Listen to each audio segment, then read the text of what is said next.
gentlemen, boy, girl, welcome to the Funduro at Daytona.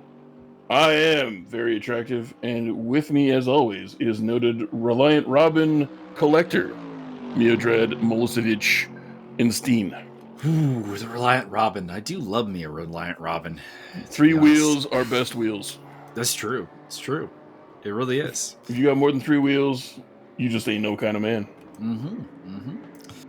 We're here for this is the final run of the Enduro, actually, for 2020, because December this year, Christmas kind of gets in the way. So, no Enduro that month.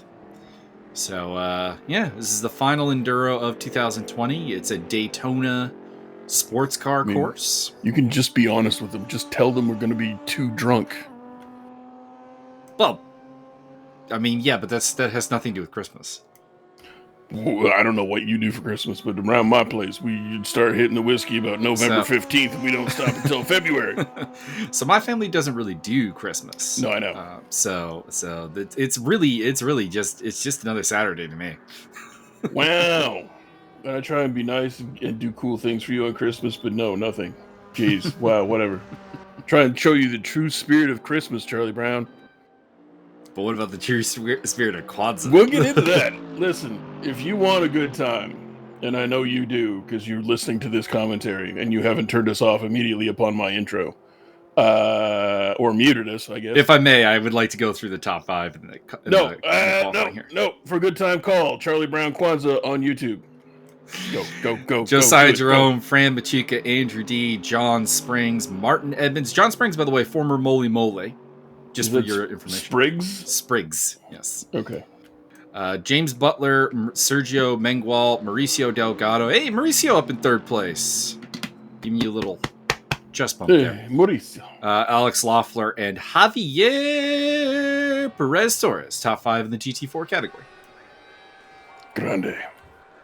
So I'm told, Little Bird told me, that this start is a thing to see. I heard that. Let's get rid of that. Let's get ready for that. New rule for the ESR drinking game. Anytime you hear us anytime you can identify the point where we actually digress or say I digress, you get to do a shot. Mm-hmm. Because I've been told I'm surprised that wasn't an original rule, to be honest. Yeah, well, I mean, we don't want to give people alcohol poisoning. Also, I've heard that parts of this race, or a large part of this race, is, shall we say, non-competitive? Well, it's a very small field, I'm told, and it's a very long race. Enduros tend to be a bit of an interesting affair. So here we go, getting ready for the start here at Daytona. And, whoa! Yikes. Wow. That was a start. Somebody throw a piston through a hood? What happened there? I think. So the start here at Daytona is is a highly cambered start, of course, with the oval. And I think people were not ready for how much their wheels were going to spin up because of that. Too hot for TV. All right, so Josiah Jerome leads the way from John Spriggs. Chris Johnston going wide, and Martin Edmonds almost up the inside.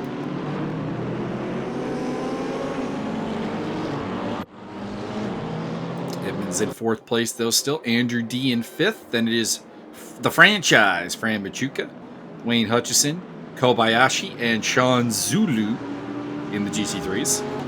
Mengual, Loeffler, Butler, Delgado, Torres, and Nick in the GT4s. Big Dick Nick. We ride on board with the Callaway Corvette C7 of Fumihiro Kobayashi, who is, I'm just going to be honest here, Fumihiro, just between you and me, you're a confusing ass driver. I don't know what to make of him. I really don't. Well, I mean, he is bringing most honor to Femery. He's got a great deal of speed, very fast driver, but the results are just not there. Like he waffles on my my performance index between like bronze and platinum. Like no one else does that. No one else. It's really weird. You will be known as Electrum. Briefly there, Martin Edmonds got ahead of Chris Johnston, but they're running down the oval here. We'll see who can triumph there. I would have preferred the camera stuck with that, but okay. Kobayashi on the tail of Fran Machuca. Fran qualified way at the front. He's back in 6th place. I imagine maybe he got off the line very poorly.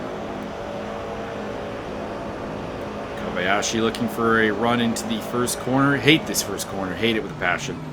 But he's got it. He's got the franchise. Disqualified for speeding in the pit lane for Alex Loeffler. Wow. Well, there goes one of the GT4 competitors already. Are you saying that the German tried to perform the blitzkrieg and it was ineffective? Mm-hmm. Kobayashi looking to get past Andrew D as well into 5th place, and I think he's got it. Although Andrew is on the inside, looking in the background there, the battle of the 2 blue cars. Chris Johnson here in 4th place in the... I really like that livery, that green-black Falcon livery. Very nice. Yeah, I would say it needs a little bit more black, but that's just me. And Kobayashi does get D, and he's taken 2 BMWs in a couple of turns. Wow, that's a lot of... See, I wasn't sold on the PS5, but now that I see it's like actually powering a whole car, I might have to look into that. I don't think it's a PS5. That's an older car. Chris Johnson trailing Martin Edmonds. Josiah Jerome is checking out up front. Going for it. You know, everybody needs to use the Audi more. Josiah's on the Audi train. Josiah, I need you to join my team in the Audi, in the ACC. I need your help. I require your superior driving to make the Audi a thing. We're going to make Audi great again. Grab Josiah, and we'll get Stoffmell and strip off for Christian. And not OP at all. That would be a very OP team. Chris Johnston still being held down by Martin Edmonds. Kobayashi in behind them. I'd be worried about Kobayashi if I were them. He's been cutting through this field very effectively in that Callaway.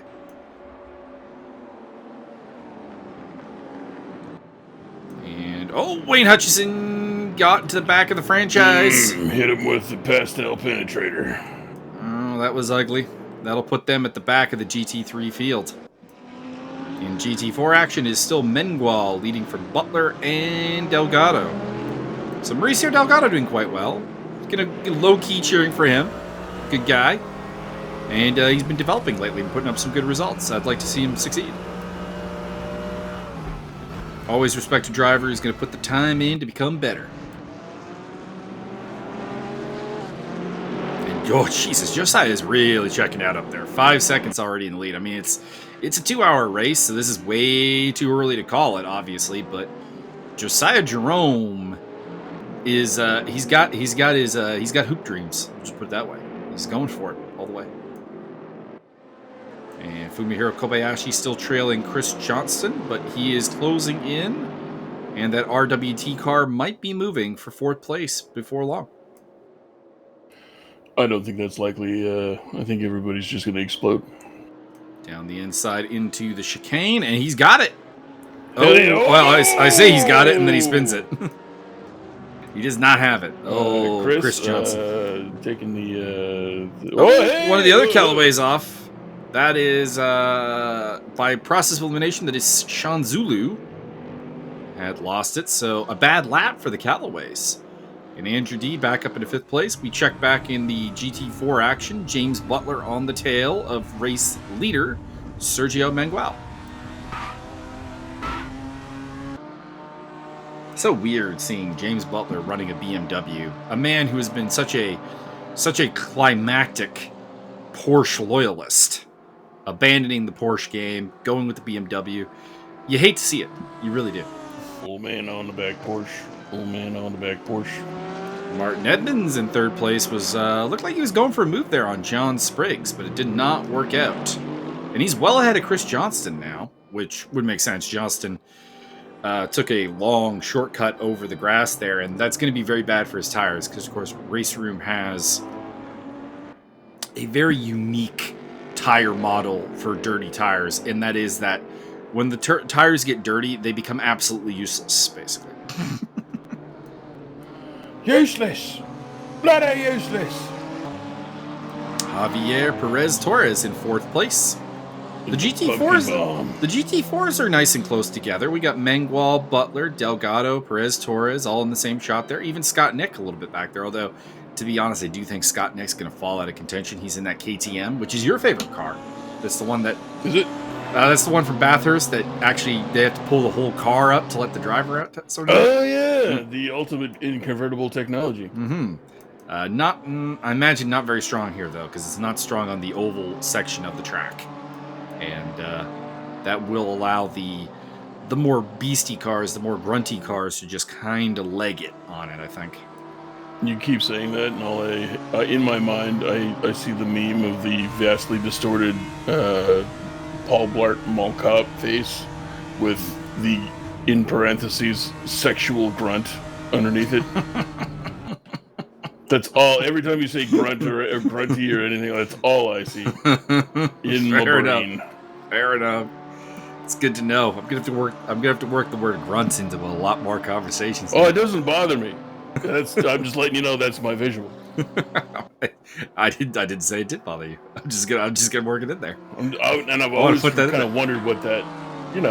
We've all been on the internet.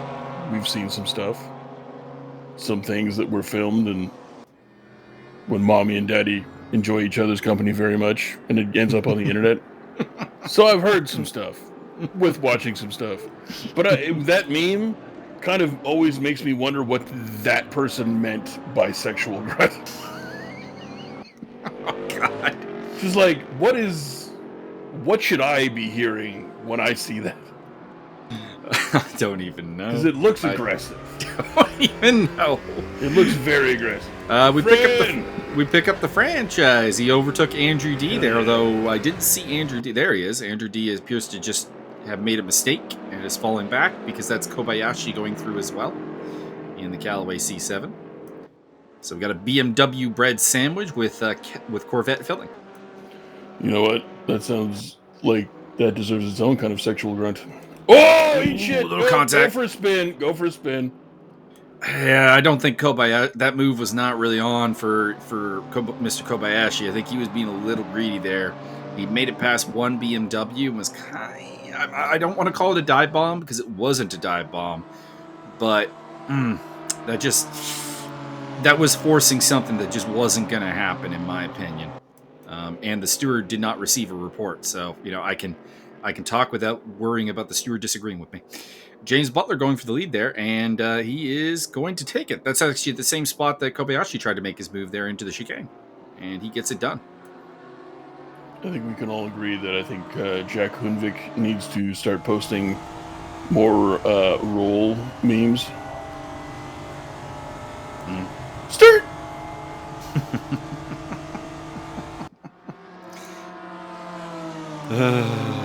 One of the greatest characters in Letterkenny. Yes, absolutely. Roll. Start! And then there was Jacked Stewart, which was very confusing to me. A little bit. Well, it is very hard. Wait, am I cheering for this guy now? Yeah, I mean, Stewart's been is probably the most interesting storyline character in all of Letterkenny because we went from him being kind of the villain to a hero of some episodes. As James Butler gets a little twitch on there, and this might give Mauricio Delgado a very good run because Mangual got very wide there. And nope. Status quo is maintained. Butler retains the lead. Interesting little 3 wide, though. As we hop on board with the Lotus. I don't recall what Lotus this is again. Is this I think it's an Evora. And I believe it is the one from the CCR song. Oh Lord, stuck in a low tie again. Well, we got a very interesting battle here for the top 3 in GT4, even if the GT3s are starting to spread out a little bit. So at least we got that going. So congratulations, GT4 crew. It looks like you're going to get a fair amount of camera time. I'm a little disturbed that Javier Perez-Torres is way off this because he is now behind Scott Nick. I wonder what happened to him. As Mangual makes the move as well Delgado makes the move on Mangual. That's the second time we've seen Sergio Mangual get overtaken in the lead up to that chicane. I wonder if the Lotus just is a little bit weak there. And it's a weakness that people are exploiting on him, it would appear. These cars not the most balanced, of course. GT4 does struggle with the BOP, but And a track like Daytona will definitely bring that out because you've just got long runs of this track where it's just full throttle. And there's not really much else. So if you just can't bring up the grunt, then you're going to be vulnerable at various points in this track. And that's why I think Scott Nick, for example, here is probably going to have a rough time. Although he's going to the pits. This is very early. Oh, no, he's not. Okay. Not a pit. Okay. Who's all the fake out just to see if Javier would bite? Well, Javier has made the move there and is up into 4th place of the 5 running GT4s. So I hope Javier can catch up with this group because it would be nice to see Javier in the mix here. We have a great deal of respect for him, although James Butler, Sergio Menguel certainly are accomplished drivers as well. And Mauricio Delgado is definitely on it today, and that's nice to see. It's always nice to see a new name at the front of the pack. Congratulations go out to the ESR Academy, which finished its events yesterday at the Nürburgring. It would look like a fairly exciting, pretty clean race, and Ayrton Tobin, Cole McRae, and Matt Higgs hit that up with commentary, and I think did a fairly good job, although the 3-man booth still needs a little bit of work. But I think they delivered pretty solidly, and congratulations to Rochelle Guerin on her title. She won by 2 points over Dave Nelson. And Dave Palmer in 3rd place. So that's a new name that we probably are going to have to look for in coming series. You have hand party with Pamela? Mm-hmm. And James Butler is starting to stretch out the lead a little bit. It's up to 9/10, which I think is about as big as he's had a lead all day. Looks like Mauricio is the strongest on the oval section. That Porsche is definitely bringing the grunt. And that probably will be his strong aspect. The weak spot here for the Porsche will probably be this section that we're in right here. The International Horseshoe and so on. That's probably where the BMW and the Lotus probably flip the things back into their favor. But we'll see. In the meantime, in the GT3 category, it is still Josiah Jerome now 12 seconds up on John Spriggs. Martin Edmonds is in 3rd. Chris Johnson's in 4th, so pretty standard there. Fran Machuca, Andrew D., Fumihiro Kobayashi, Wayne Hutchison, and Sean Zulu rounding off the pack there. Trying to remember if that's the Kenyan flag that Sean Zulu is sporting, and I do believe it is. He is the Iwujo. Big Dick Scott Nick. Scott Nick's been racing with us lately. It's good to see him again. I've been banging doors with him in the GT2 series. That sounds very sexual grunt of you. And we pick up back with Mauricio Delgado, one of the Rennsport liveries. I do like the Rennsport liveries. They're quite creative. And there is Scott Nick. Didn't know that Ryder ran a KTM car, but now I know. And the more you know, and knowledge is power. And power is half the battle. I'm going to be not looking for like just a half second here, so Byron will be your play-by-play man while I look up what that Lotus is in the Big Dick Scott Nick coming around the corner of the fucking pumpkin jacked up jack-o'-lantern mobile. He's going with the VTEC, as you can see on the VTEC equals power and cleansing and commercial type stuff. And I don't know, but there's a V on his hood, so I think that's what's going on.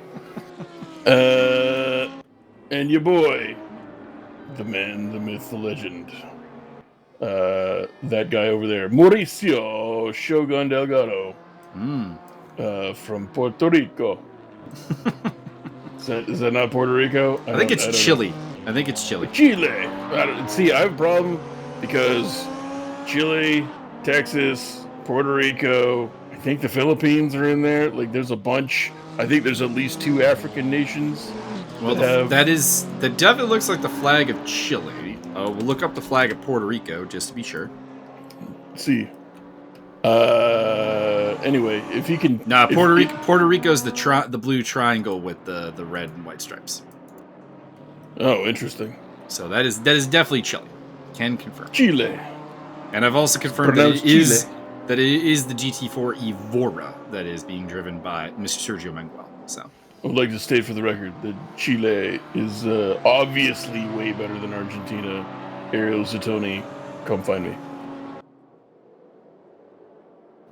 Or show up to the Enduro. I mean, Ariel Zatoni probably going to take that very personally. He's a top-notch driver, sir. I don't think he will take that personally. I think he doesn't like me, and Andreas Lasutis broke out the Argentinian flag car the other. Very nice. Yeah, we when we did the 3D Speed series at the track where we at Misano. By the way, 3D Speed series wrapping up this week as well. We're at Hungaroring, which cross everything in your body that goes better than the Sunday series we had at Hungaroring goes, because we had like a 6 wide on the Sunday series, and it was not good. It was not good. Oh, spin Mauricio! Me Mauricio, right round like a sweep kick. So Menguel will definitely pick up a spot off that. I wonder if he'll rejoin ahead of Javier Perez Torres. I would think so, and it looks like he has. There he is running again, down to P3. Oh, whoa, Sergio, you're missing complex components of your car. Well, not really. It's just the bonnet. But that's. I wonder how much that's actually going to affect the performance of the Lotus. It's fine. It's got extra pedals. I mean, it's got extra cooling for the engine, that's for sure, which is nice. But the aerodynamic airflow of that would be pretty bad. And on this track, that would be a massive hindrance on these ovals. They are also about 6 seconds behind James Butler, so Butler is starting to run away with this. Credit to him. He bubbles in that quite nicely. We still got a good battle going on for second in GT3. John Spriggs is only about a second and a half up on Martin Edmonds, and even Chris Johnston's not too far behind that, so good action there. Hopefully we get to see some of it. I wonder if Sergio hit a sideways Mauricio, perhaps, and that is how he has lost the bonnet of his car. I mean, T-bone is best bone. Am I right? T-bones are good. T-bones are good. Because you can pick them up and gnaw on them.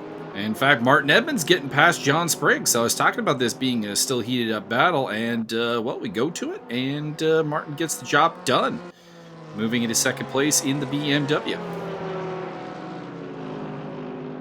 We'll see if Spriggs can come back at him with that psychedelic mess of a livery. I do actually really like that livery. As they're coming up to some GT4 traffic. I think that's Scott Nick. Oh no, it's Javi P. Javier. Edmonds is through. Spriggs is through. Very awkward spot to lap cars. That turn 1, turn 2 complex. And next up will be Chris Johnston in the Mercedes. There he goes. And they're not too far behind. Oh, and Mauricio Delgado's overtaken Sergio Menguel. So Delgado back up into second place. So I do wonder if Menguel does have problems with the missing bonnet on his car. Still looks like he's keeping up, though, and keeping in the fight.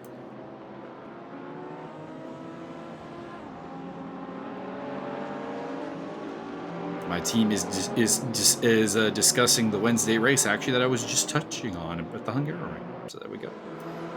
The Hungry Ring? Is that like the Hungry Games? I mean, there's a Hunger Game-like element to it because, I mean, very few people survive it. Now, if they had Hungry Man dinners and they airdropped them into the Hungry Games, would that just solve the problem? Or what? I mean, I believe that the world of Pan Am just doesn't have Hungry Man dinners. And that's actually really the whole problem. Well, that's not a world I want to live in, sir. Well, it is a post-apocalyptic world. Well, okay, maybe I do want to live in that. Can we put some Mad Max in there? Can everybody show up with spiked shoulder pads? Not quite that post-apocalyptic. I demand completely apocalyptic and post thereof. The GT4 traffic really worked out for Martin Edmonds because he is checking out on John Spriggs and Chris Johnston right now. Getting a nice little gap there. Franchise in the background. What about the Frank Club? I ain't seen no Frank Club in a while. Frank Club's been around. I think a couple of them showed up for the Academy live broadcast, actually, to support one of Fran's students. Very nice.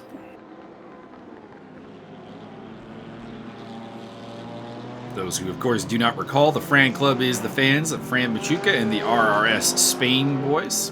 Yeah, they don't like me. They prefer a more serious form of commentary than we generally provide them with. Well, they also probably would prefer it Espanol, but get fucked. That too. But neither of us speak nearly I fluent. speak a little Spanish bit. You know, I didn't say we didn't speak any. Yes, Juegos blancos de los muertos. That doesn't mean really things that are real. That is James Butler behind Martin Edmonds, so that's just a GT4 that they are lapping. Trying to see where the close battles are, and really it's this Johnston versus Spriggs battle for third place, as well as the battle between Mengual and Delgado. Although maybe Fran or Javier can help me out with this. In say Espanol countries, do they call Easter Dia de los Huevos? There's your question for the day, Fran and Javier. Please help. I seek knowledge. Actually, might talk with Javier later. We might watch some rallycross. Ooh, I'll be down for that. Okay. Also, apparently, there's a match on Raw tonight we have to watch, and by apparently, I mean I'm kind of insisting. Who's it between? Some guy named Matt Riddle, some guy named Keith Lee. Oh, okay. And AJ Styles. I mean, part of me is very, very hyped for that. Yes. I cannot emphasize the hypeness. But that being said, it's on WWE TV, and somehow will tame it down, fuck it up, and throw it in the garbage. And the problem is, I've seen Keith Lee versus Matt Riddle, and if you've never seen a Keith Lee versus Matt Riddle match, go do yourself a favor and make that happen, because they are great together. Yep. But somehow, Vince McMahon will find a way to screw this up. That equals very correct. I was listening to Brian Alvarez rant about how Baron Corbin got beat up by the Mysterio family, like 4-on-1. And he's like, is Baron Corbin supposed to be the face of this? I don't know. I don't even know at this point. I would be down for some Baron Corbin face action. That would be... Now, go ahead and misquote me. I don't give a shit. But I think it would be very good. I think he is in line for a face turn at some point in the near future. He just doesn't have the steam to carry him through a whole heel career. Very few people do. It's very difficult. John Spriggs getting passed here by Chris Johnston. Again, John Spriggs seems to be getting let down on these oval sections, and I think that's where Martin managed to overpower him as well. And now it has also been done by Chris Johnston, so the Mercedes up into third place. I mean, I don't know. I don't know if I expected the Porsche to be particularly strong in the oval sections or not. But I'm a little puzzled that it's getting kind of seemingly taken behind the bushes and given a switch. Sexual grunt.jpg. Josiah Jerome watch 26 seconds ahead. Jesus.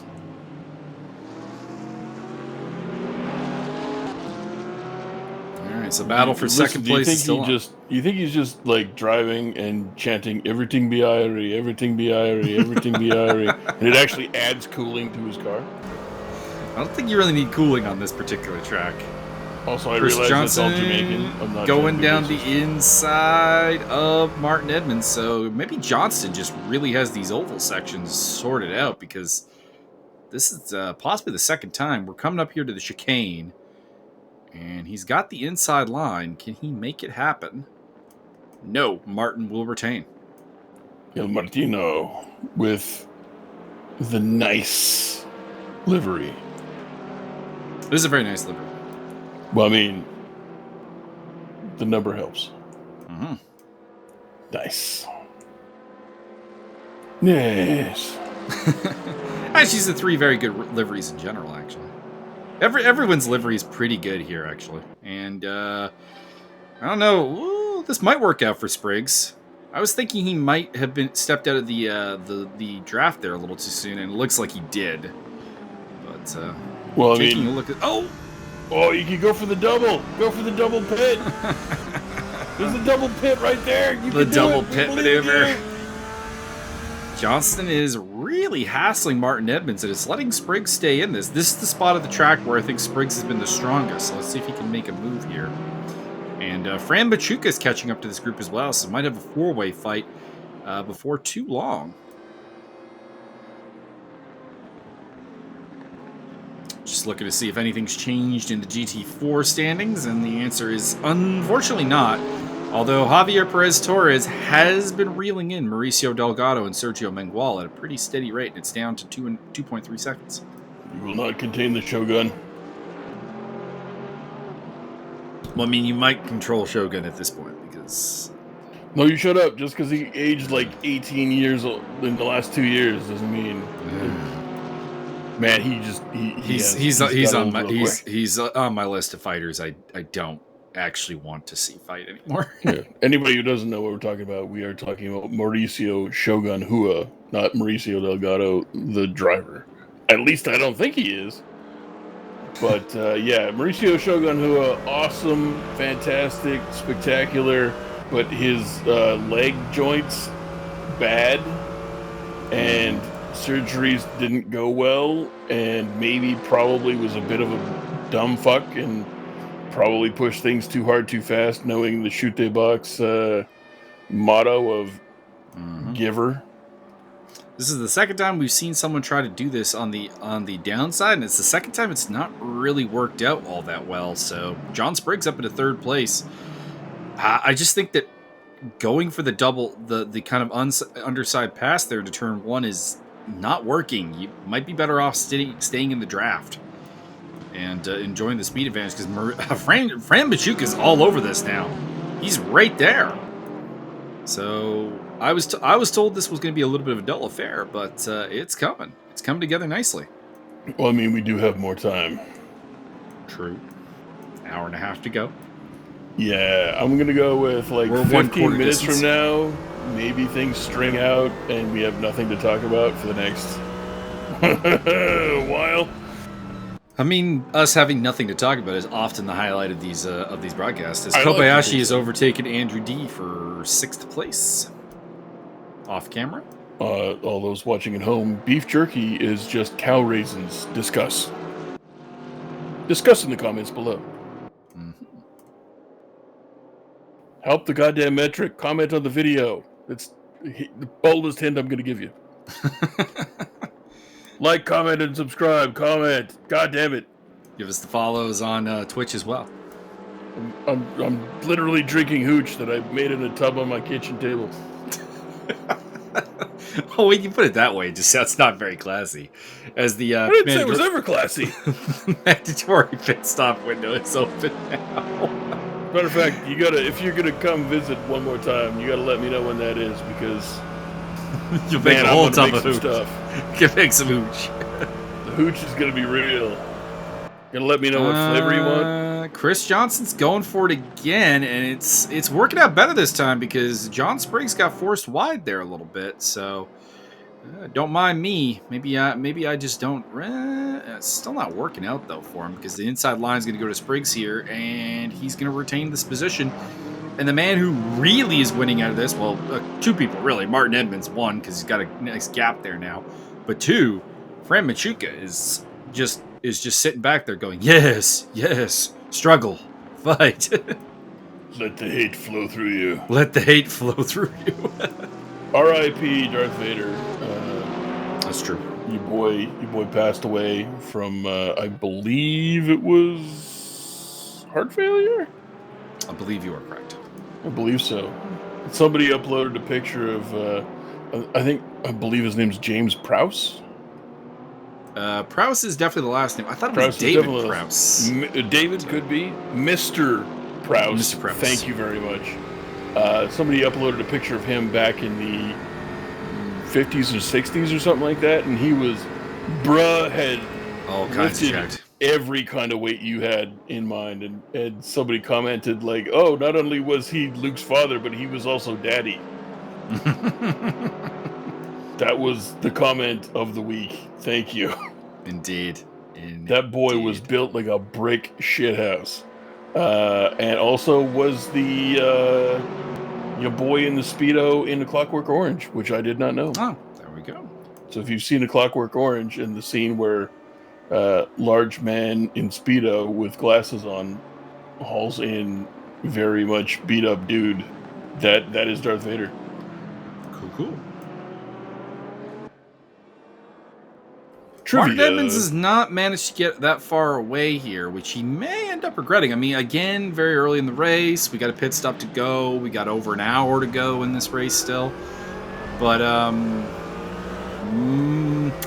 this is usually Martin's strongest part of the race when his tires haven't completely turned into poutine. The lean, mean poutine machine. So he kind of needs to make this happen right now.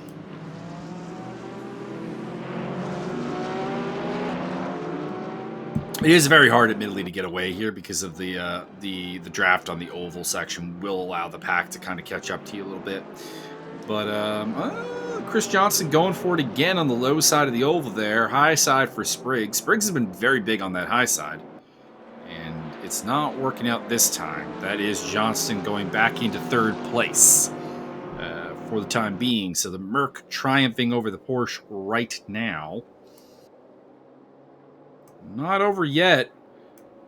And, whoa, Fran Machuca might also get past Spriggs here, but the inside line there should say Spriggs. Although, a little bit too much of a slide through the chicane, and the Turner car moves into fourth place. Francisco Machukenstein wins again. Franchise up into fourth in the BMW. Really hate the BMW logo that they've got in the game now. Oh, the white is just... It's bad. Just bad. Everybody knows to fear the boys in the bright white sports car, waving your arms in the air. I don't know the rest of the Who words. do they think they are? And where did they get that car? I posted it the other day and already forgot the lyrics. Sean Zulu up on the back of Wayne Hutchison, so checking in on the battle for 8th place. Callaway Corvette versus the purple or the pink penetrator. Indeed, the pastel penetrator. Come on, pastel penetrator. Huh? We don't want to get banned off YouTube because you said something about penises. Well, I mean, we're subtle here. We're definitely getting banned. We're not trying to get kicked off YouTube for talking about big old cocks. Then perhaps you should stop saying that. I suppose that might also be the joke. Wayne has gotten back ahead of Sean Zulu. Callaway competition versus BWT. Can we call it the Pink Python? Pink Python works. I mean, realistically, that color is the Pink Panther in actual racing terminology. Yeah, but it doesn't fit my genitalia motif. I know it doesn't, but I'm just saying that is really what it's nicknamed. Javi's up on the back of Sergio Mengual now, and he's ahead of Mauricio Delgado. So problems for Delgado. He's fallen back into 4th place. And that is Josiah Jerome in the background in the Audi R8. Again, I have to emphasize this. There is one Audi R8 in the field that it's winning by almost 33 seconds. I don't understand the lack of Audi love. Well, I mean, it is Turkish and therefore fast, right? I am leading the Audi charge back into ACC. I'm gonna make Audi a thing. Well, how come you're not in this race there, racer Michael Magus? Well, I would have been in a GT4 for one. There's no GT4 Audi. But number 2, I had a massive, just a bad day with the leg. And sitting in the sim rig for 2 hours. Do you have the gout? Didn't sound great. Didn't sound great. Do you have the gout because of your rampant alcoholism? No, I don't. Oh, that's nice. I just have bad knees. Well, I recommend several trips to Panama for some stem cell injections. And that's an idea. It's definitely an idea. Take all of your degenerate gambling winnings and put them into stem cells. Actually, I moved up over $2,000 in degenerate gambling winnings Nice. for the Well, year. over $2,000, bruh. How much did you win on that parlay like last month? Come on. Don't talk to me about $2,000. That I put aside for investments. Good idea. That's a very better idea than I've had lately. Oh, Fran Machuca making the move there on Johnston. We didn't stay with it long enough to see if he completed it. It's still showing Johnston ahead of him though, so I think Javier's Chris may have hung charging on. forward. Yeah, I think Sergio Mengual is definitely battling with that damage to the front end of his car, and I think it's only a matter of time before Javier gets through there. Javier that'll be second place. That'll be second place for Javier. Don't know how likely a win is. They're about 15 seconds behind James Butler, but we'll see. Plenty of time to go. And Fran Machuca this time does get past Chris Johnston and into third place as they make their way past Scott Nick there in the KTM. Big Dick Scott Nick. Mm-hmm.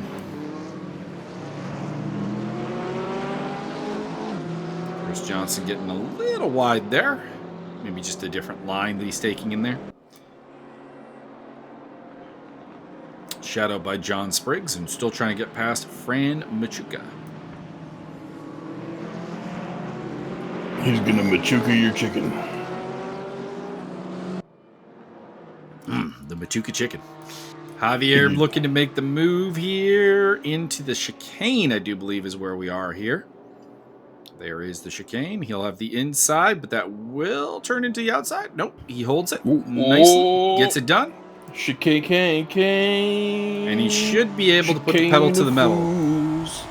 Should be able to put the pedal to the metal here and get a little separation from Sergio on this oval, because we've discussed how the Lotus does not seem to be performing super well on the oval. In fact, Mauricio Delgado has eaten them both up. Wow. I mean, it is very much a Soviet car. It's not a he might get them both. Us. He might get them both. Can we camera guy? Can we get back to that? Need green, more green. He did. He got them both. Mauricio Delgado. I apologize, sir. The camera. Oh well, he just dropped behind both of them now. So he may have gotten in and then fucked up. I don't know. Oh, he's dropping back. Yeah, he definitely fucked up. Dropping way back. Well, I don't know. Take your pick, Mauricio. Your 2-for-1 overtake was not shown on camera, but neither was the apparent mess up afterwards. So, take your pick. Balance has been restored to the Force. He is way back there now. What happened? He's 13 seconds back. What happened? What the hell happened? He fucked up real bad. Apparently. Sergio Mengual is trying to go around the outside of Javier. I don't think this is on, Sergio. Maybe it is. Maybe I spoke too soon. But we'll see who gets the better run through the oval section here. And I think, inevitably, that is the BMW of Javier Perez-Torres. I believe that is the only BMW that exists. I mean, it's bold... Javier Perez-Torres or nothing. It's a bold statement, given there are 6 BMWs on the track. You are not worthy of your BMW if you are not the Southern Canadian. Mm-hmm. A.K.A. that young El Paso. A.K.A. the Avocado Desperado. A.K.A. the Cascabel. I don't have another C thing to say. God damn it. Let's see. What can I go here? The Cascabel Crusher. When in doubt, just throw something like that in there. I'm trying to teach people how to do humor. It's not working real well. I was gonna work that Comet in there somehow. Ooh, Cascabel Comet. There you go. I mean, that only leads one thing. So a cascabel is a hot pepper. Mm-hmm. So by saying cascabel comet, it's, and I'm probably pronouncing cascabel wrong. So Javier's gonna have a good laugh at that. Or Fran Machuca. And by saying cascabel comet, the spicy and the eating and the comet, and it only leaves really one mental image. Just fine. Yeah. Traffic is getting in the way of this battle for second place, or third place, I should say, because Martin Edmonds is actually pulled fairly clear of this. And John Spriggs having a real hard time getting through the traffic there, and so was Fran Machuca. Chris Johnston really getting a nice advantage through here. Very nice work for the Mercedes. I would say Michael Schumacher levels of attacking traffic. Is that the guy that makes shoes? No. Well, why would he name himself that? That's just gross. That probably is the root of the name, but...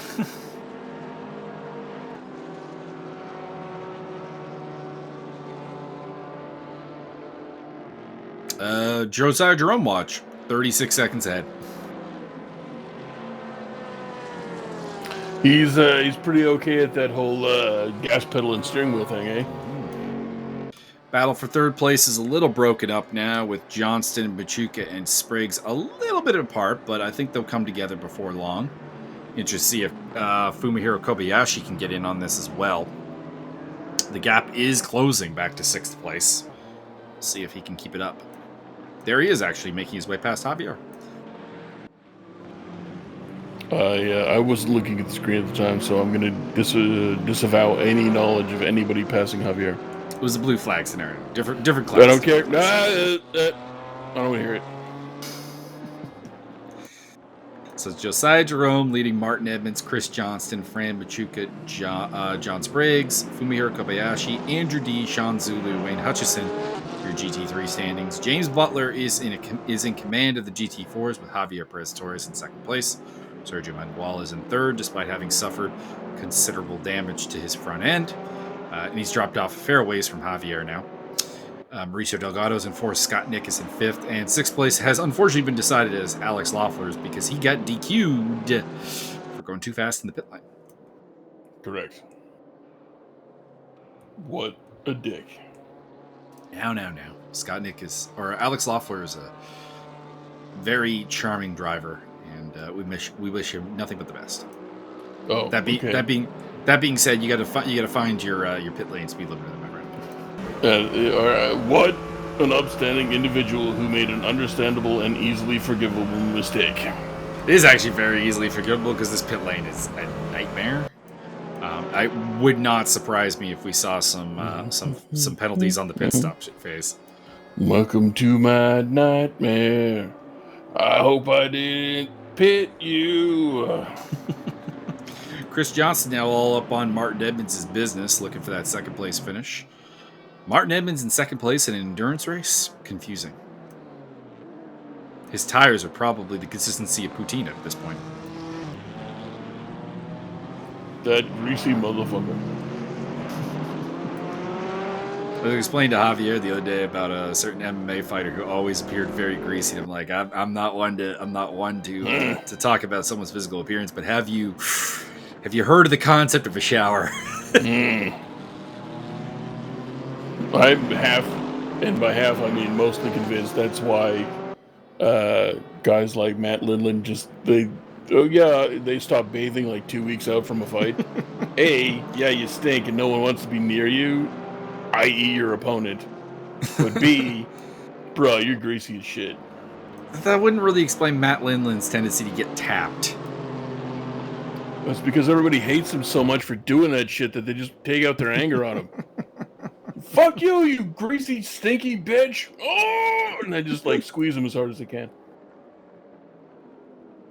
Stupid Matt Lindland. I never really had that much of a problem with Matt Lindland. Wasn't a terribly exciting fighter. Either, but he just kind of he had more hype than he really deserved because he was a silver medal. Yeah, I mean, yeah, but that's the same with any medalist. You're not wrong. I mean, on the one season of Ultimate Fighter, they had Michel Batista, who was a silver medalist in wrestling at the Rio Olympics. And they're like, yeah, he's going to be really good. He's going to be really good. And then he lost in the first round. Via pin 1, 2, 3. And it's Chris Johnston, I think, has got the better of Martin Edmonds here because he got the inside coming up into the hairpin here. And he's got it. Mercedes triumphs over BMW once again. Locks that down like Hidehiko Yoshida. John Spriggs has kind of dropped off the back here. Hopefully he can get back in the mix. I just think that perhaps the Porsche is a bit weak where it needs to be a little stronger as Mengual loses spot to Mauricio Delgado. That is for third place in the P4 standings. And if I'm Sergio, I'm thinking about an early pit stop to try and fix that front end.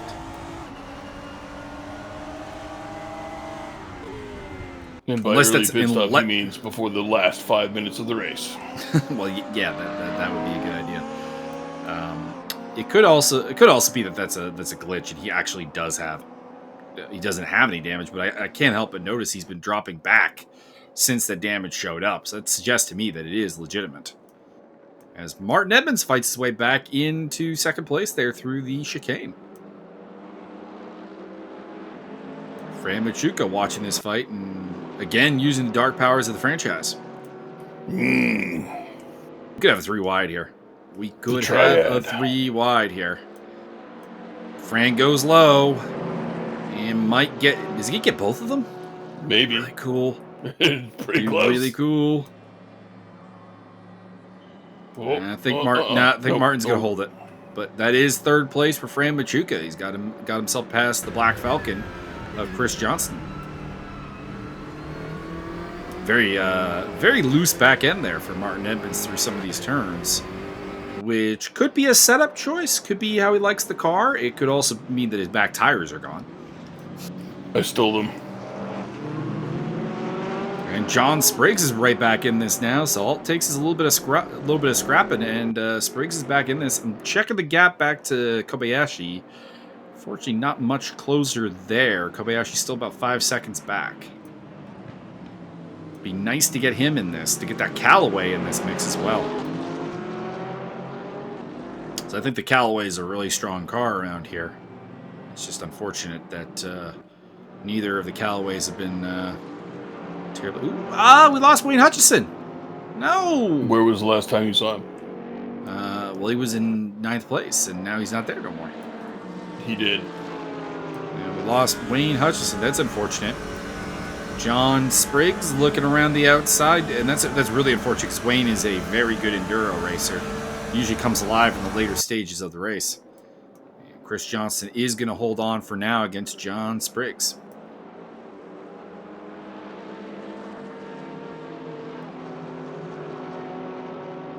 Jerome Watch, 41 seconds. My God, that's like 19 laps. It's not even a full lap, but okay. Fran Machuca looking for a way through. That 145 seems like a not correct lap time.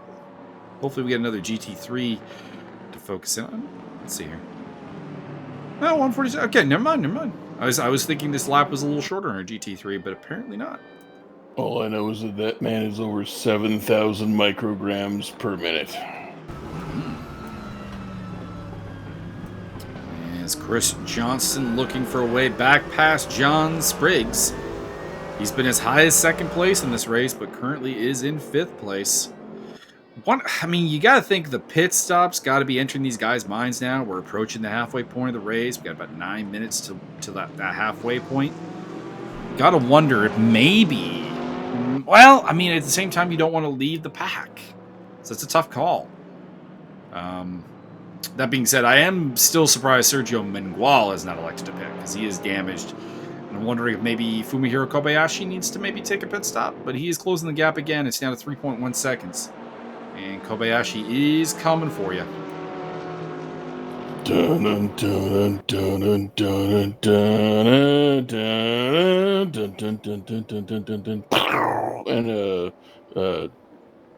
And part of your engine goes through the hood. All the Japanese finishers. Yep. Emerald Flosion. Fran Machuca looking for a way past Martin Evans. I think this would be the first time he would get into second place. I don't think he's been at the front of this pack in a while, but the two BMWs are starting to make a little bit of a break for it. Maybe they need to work together a little bit here. I mean, they are brand mates. Both are driving BMW M6s. Both are admins. And both are 932 cubic centimeters of pure muscle. The head ESR admin, Martin Edmonds. The head Race Room Spain admin, Fran Machuca. Can they come to an agreement? The battle of admin 1, 2, 3. John Spriggs is right there, though. So he's making it very clear that he will take any opportunity presented itself. Johnston has dropped a little bit off the back end. Kobayashi is closing pretty solidly. You can see the blue Callaway Corvette in the background is getting closer every time we see it.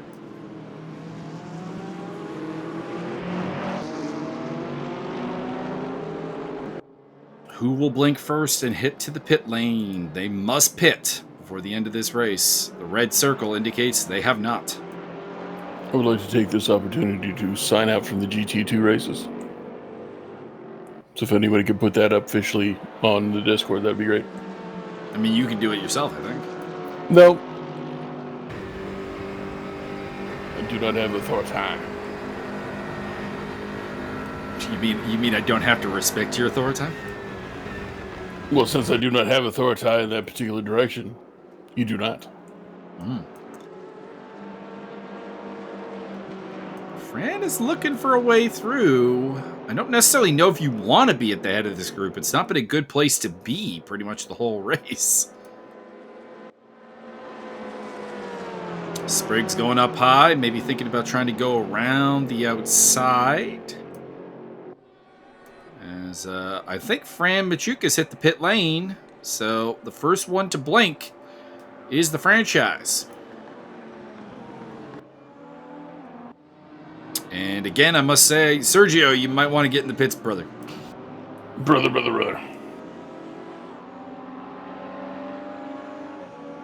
You got to do the J-O-B to the H-A-W-K. Won't be me doing the J-O-B on a PPV. I mean, unless you're Hulk Hogan, at some point, you're going to do a job.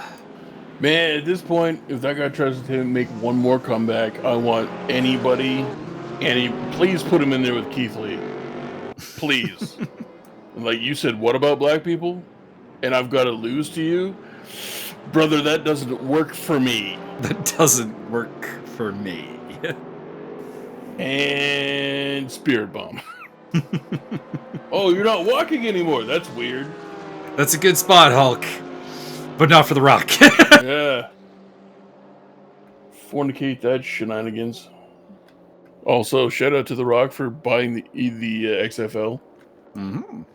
Who will be a much more successful... Spriggs getting a little out of shape there, but he looks like he saved it. The Rock set to be way more successful than Vince McMahon could ever hope to be. I mean, admittedly, I thought the XFL was being built relatively properly the second time. So it's just unfortunate that COVID hit. Yeah, COVID hit, and McMahon's a giant fucking bitch. So there you are. It's ironic that Vince McMahon is making more money in this whole COVID pandemic than he ever has before. Can we start embezzling some of it? I would love to. Embezzle. Can we set ourselves up as like outside tech support and then like just embezzle? He said, hoping that the FBI will not find this in 5 years' time. Ooh, Machuca's he's a minute behind Zulu. That was a much longer pit stop than I was expecting. Just put it that way. Wonder if he did maybe damage? I don't know. That feels a little bit long to be a fueling and a tire stop, but we'll have to see if somebody else comes into the pits for us to get a comparison on. Whoa! John Spriggs, I think your back tires may have gone. I think maybe now is the time to hit that pit stop button. That's fine. It's fine. They're just perfect right now. I don't know. He's getting twitchy in a lot of these sections now. And Chris Johnston, I'm surprised Chris Johnston didn't try to make an issue of that. Didn't try to get through. Johnston may also want to think about the pit stop as well, just to get out from behind Spriggs. Oh, pushing him through the chicane. This is playing in the hands of Fumihiro Kobayashi, who's coming on strong in that Corvette. He's my hero.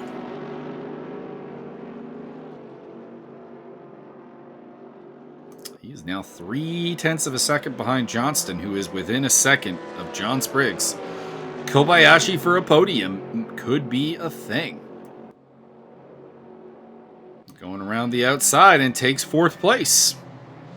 So Kobayashi on the charge. Next on the list for him is Spriggs, who it is, in my estimation, very clear Spriggs is running low on tires on the back end, although Johnston getting a run here, and looks like he's going to take that 4th place back.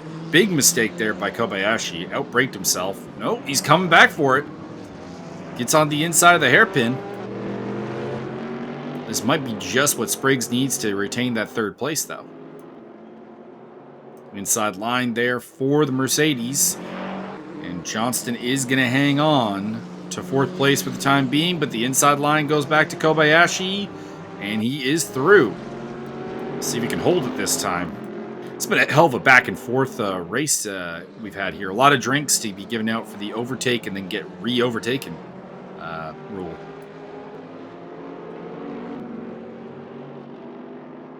All I know is good and ball and... God damn it, I had the angle perfect. Fuck, I fucked it up.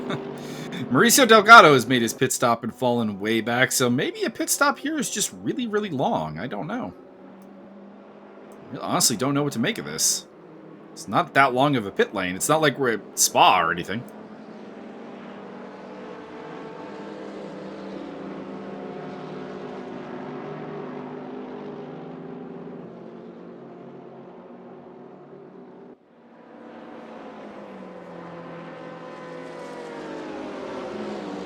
So we got 7 GT3s and 4 GT4s yet to make their pit stop.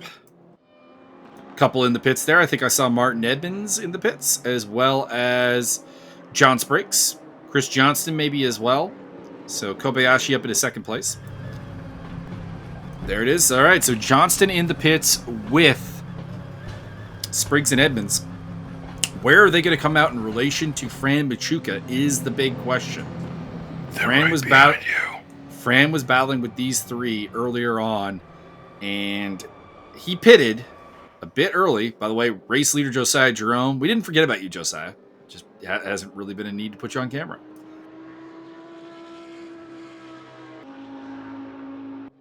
All right. Oh, and Andrew D. And Andrew D's had a bit of a rough day. I expected a little bit more out of him based on the qualifying. But we'll see. He's still got half a race to go, so plenty of time.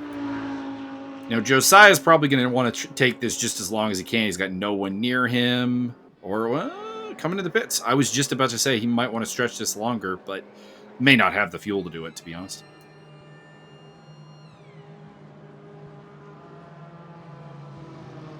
What if they do air fueling? What if they have just a big old air tanker plane swoop in and you just gas up on the go? I think we've been through this before. I think that's a spectacular idea. Johnston on the move. Johnston overtakes Spriggs and overtakes Edmonds. Good pit work from the Black Falcon crew. Where's Machuca? That's the question. They have come out quite a ways ahead of Fran Machuca. That's a little surprising. They were fighting really, really hard. I thought Fran had made the right call going into the pits a bit early. But it doesn't look like it was, because he definitely needed to come out ahead of these guys. And that's not happening. He's about 3.7 seconds back. And 3.5 drives off. Chris Johnson, the big winner there. He overtakes Spriggs and Edmonds. We'll see where they come out in relation to Kobayashi when he makes his pit stop. Speaking of which, there he is. Had a chance to lead a lap there and didn't take it. He's just being courteous to other people. So Sean Zulu would be the only person who might be able to lead a lap. But the fact that he's dropping ground suggests that he's also in the pit lane. Alright, so the big question here is, where does Fumihiro Kobayashi come out in relation to the battle for second place with Chris Johnston, Martin Edmonds, John Spriggs, and Fran Machuca? We're going to find out. So we ride with Spriggs in the Porsche.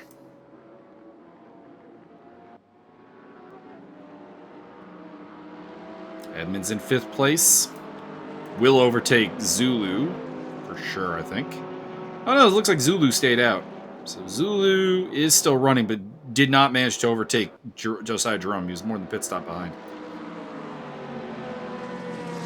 He was 17 Well, he's meters. dropping back. Never mind, he is in the pits. For sure. Alright, here we go. Kobayashi is shown has done his pit stop. He's going to be on the pit lane exit. Let's see where he comes out in relation to this battle. There he is, the blue Corvette. I think Johnston's got him. I think Edmonds has got him as well.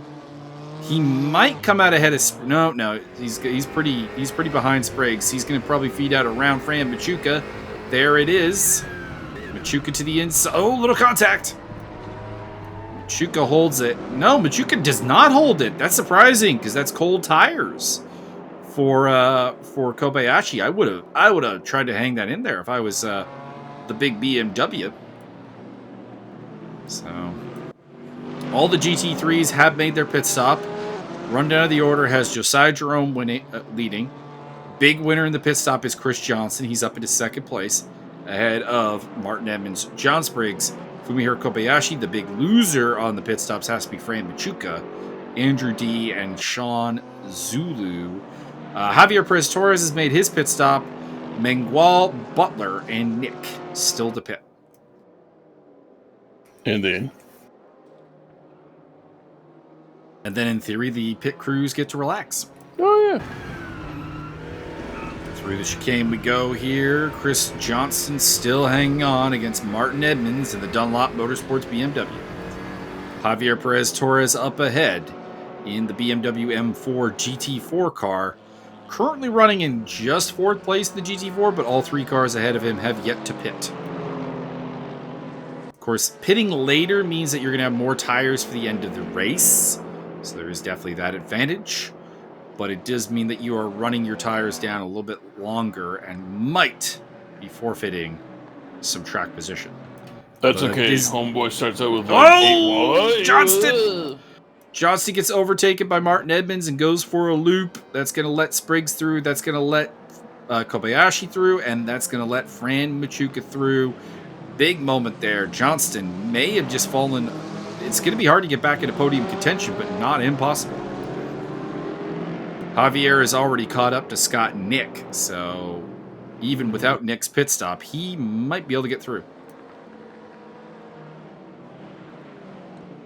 This is probably slowing him down, though, because he is having to battle, when this is the time he'd be using fresh tires to try to close the gap to GT4 leader James Butler.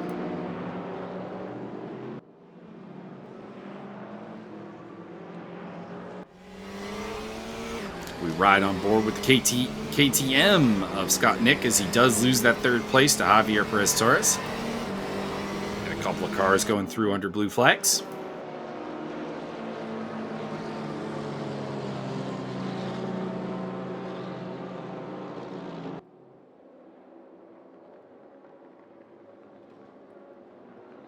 So Josiah Jerome still leading by about 46 seconds, so about the same as before the pit stops. Is Edmonds, Spriggs, Kobayashi. This man, is it? What do you think? Is it Francisco or Francesco? What do you think? I'm gonna go with Mr. Francie Pants. Francie Pants Machuca. And then further back, it is Chris Johnston who will be trying to get back into this fight.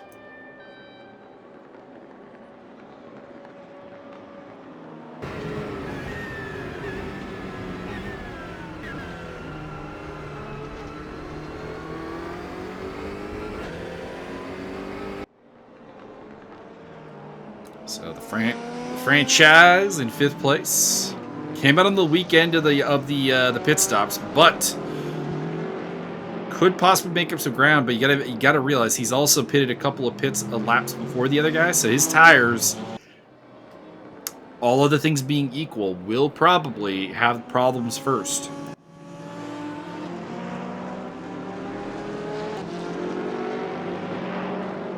I don't know what the tire wear was like though on this track. I know when I was testing in the GT4, the tire wear was quite low, so it may not be a huge factor. But we did see Spriggs squiggling around a lot, and of course Martin Edmonds had a very lively back end as well. So feels like it probably has to be a bit of a factor.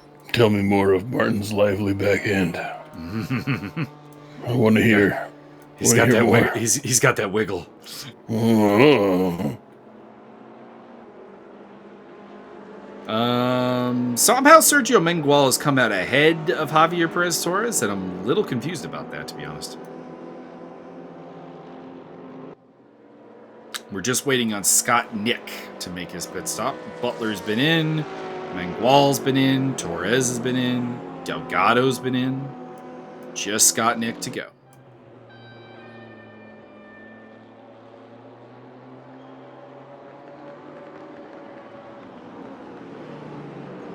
I don't know if the pit lane's wide enough. I mean, it definitely is. I don't think so. I mean, it's a very wide. You're not dealing with a regular driver here. You're dealing with Big Dick Scott Nick. It's a very wide pit lane. I think it's the only pit lane that can it handle the girth? I think it can. We shall see. It's one of the widest pit lanes actually in the game. Oh. I think you can come in for a landing there. Well, I don't know. Can you go cars deep? Mm-hmm. I'm intrigued. Airborne has sent me 3 Dota invites. I'm like, leave it up! Leave it up! Yeah, conversation of the day. Everything can be solved with violence, except stupidity and ignorance. Turn your location on. Oh, they can be solved.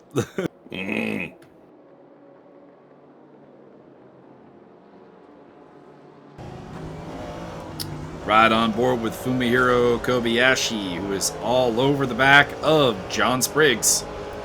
Spriggs has been constantly in this mix, despite the fact that it just doesn't feel like the Porsche is actually that fast around here. But he is still staying there. And we'll see if Kobayashi can make the move. He's down the inside. So we head towards... I want to say we're approaching turn 1. Could be mistaken. Yep, we are approaching turn 1.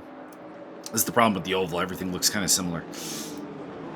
And he is indeed through. That is the GT4 leader, by the way, there. James Butler. And oh, somebody off. That's Martin Edmonds has lost it.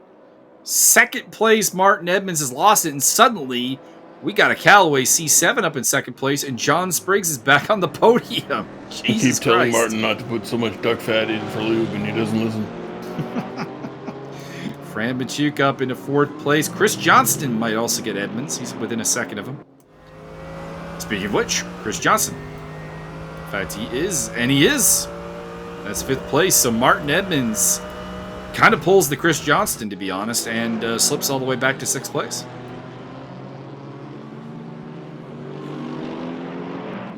Second place is about as cursed as first place at the 1999 European Grand Prix at this point.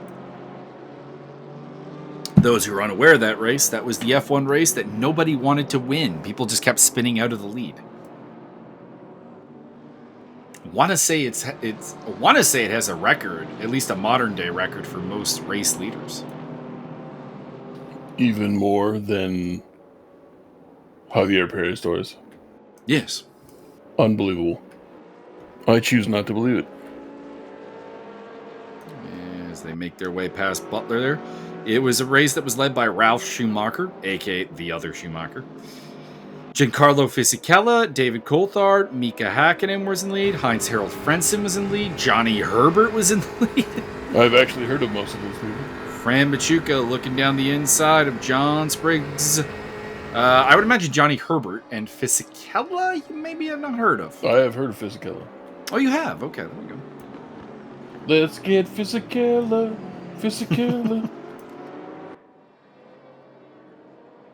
But Johnny Herbert, that's just a name destined to be lost to history. I mean, a little bit. He is a three-time Grand Prix winner and one-time teammate of Michael Schumacher. But I mean, it's just Johnny Herbert. It is definitely the most just British name on the planet. If your name was Juanito Herbert, I mean, maybe we'd have something there. And yes, I am posting memes in your Discord. I cannot be stopped. I do not need the distraction. It's too late. I've already done it, and now you know I've done it. So now you're double distracted. I know. I looked. I'm like, I have 2 notifications. God damn it! All right, John Spriggs trying to get his way back onto the podium. The podium calls John Spriggs. I'm gonna bet it right now. John Spriggs is gonna get himself a podium here at some point, or during this race, because he just keeps ending up back there again and again. And it's not because he has the pace. It's just he's just in a groove where he's just not making mistakes, and he's making the absolute most of a situation. He's currently in 4th place behind Fran Machuca and behind Fumihiro Kobayashi. So he's got to get past one of them if he wants the podium spot, but I think he will. Well, it's the old sniper creed. Slow is smooth, smooth is fast. That's true.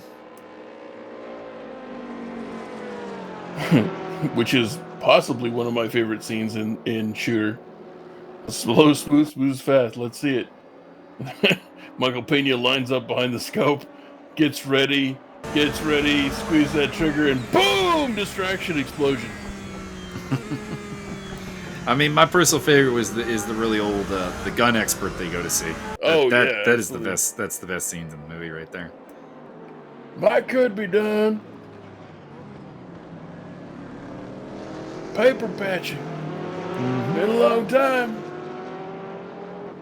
Brutal son of a bitch. They built the whole building down on his ass. Mm-hmm. Ain't that right, Gunny? Fantastic. It's a pretty good movie, actually. Very underrated. I love it. It's great. Especially right at the end where the big reveal with the guns, and I'm not going to spoil anything else.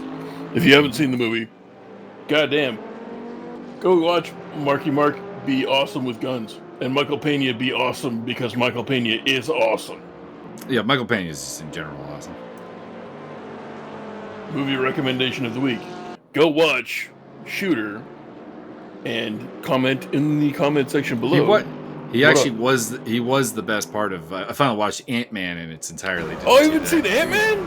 I had not seen Ant-Man. Bruh. Chris Johnston looking at the back end of Martin Edmonds.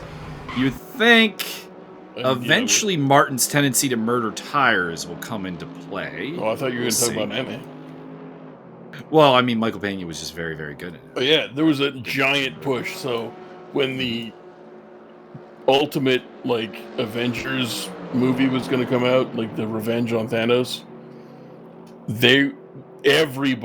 everybody wanted the Michael Pena character from Ant-Man to do a front-end 3-minute total recap of the whole franchise in that character. I'd be down with it. Oh my god, that would have been the ultimate. Goddamn. See this girl I'm with. She wicked fine. Wicked fine, yo.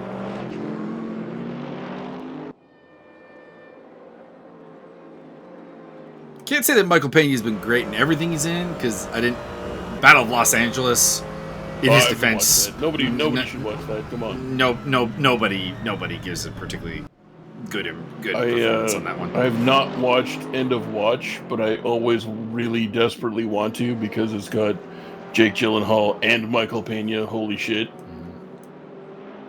I really want to watch that one. I don't believe I've seen that one either, to be honest. That's movie night. All right, that'll be the next movie night. I'll find us a place we can watch I told Javier. I told Javier about The Gentleman. I'm down for that. Absolutely. But I think we shall watch End of Watch together complete with hooch. Mm. Or store-bought lesser drinks. Yeah, I don't have the room to make the hooch. Oh, Martin Edmonds with a mistake. Everybody's got room to lets make the Chris hooch. Johnston through into fifth place. I should put up... Man, Scott Nix still has not pitted. He's approaching an hour and 20 minutes on that set of tires. Holy moly. Big dig Scott Nick. Cannot be fornicated with. Martin Edmonds gets a good run on Chris Johnson. He's right back past him. That is surprising. John Stone. Wow, wow, wow. There's a Judas Priest song called Bloodstone. Look it up. Look it up right now. After you've watched. There's actually a Mech Warrior pilot card named John Stone. So there you go. Very nice. So Bloodstone should be playing through his horn all time. Ooh, I'd be down with that. So everybody go listen to Bloodstone by Judas Priest, Solar Angels by Judas Priest, and go watch Shooter, and go watch The Gentleman. Mm-hmm. My goodness. Very good. Very good. If your life is not enriched by these recommendations, your life really needs a lot of examining. I don't really know how to help you. Either that or your life is just very, very enriched. Like it's so Yeah, that's rich. true. That's true. You're either so enriched that these aren't going to help you out, or you really need to look at yourself in the mirror and go, who am I? And why am I this bad at appreciating things that are awesome? Well, I mean, either way, you need to look in the mirror because either you need to do that, or you need to look in the mirror and how have I become so enriched, and how do I help other people achieve this level of enrichment? Correct. You need to distribute the enrichment so that no one needs any further Vespine gas or further pylons. Kobayashi has managed to pull reasonably away from Machuca and Spriggs. But Spriggs is still there. I still got faith in my Porsche boy.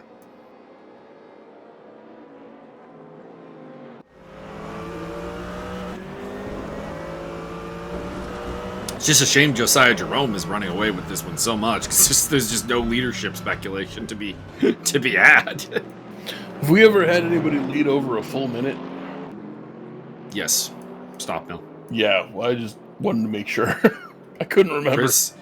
Chris Johnston finds his way back past Martin Edmonds, so these two continue to seesaw in the battle for fifth place.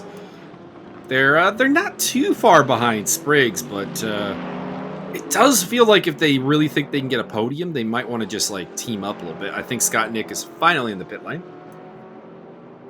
I don't know. Judging by the fact I still don't think it's wide enough to handle his girth. John Spriggs versus Fran Machuca. The Mole Club versus the Fran Club for the podium. Mole, mole, mole, mole, mole, mole. But it continues to be the Turner Motorsports BMW hanging on against the Falcon Motorsports Porsche. The fanciest of pants. This is the battle. This is the battle for true Falcon love because Falcon also runs some of the BMWs. So California love. Everything's turning into music, and you can't stop me.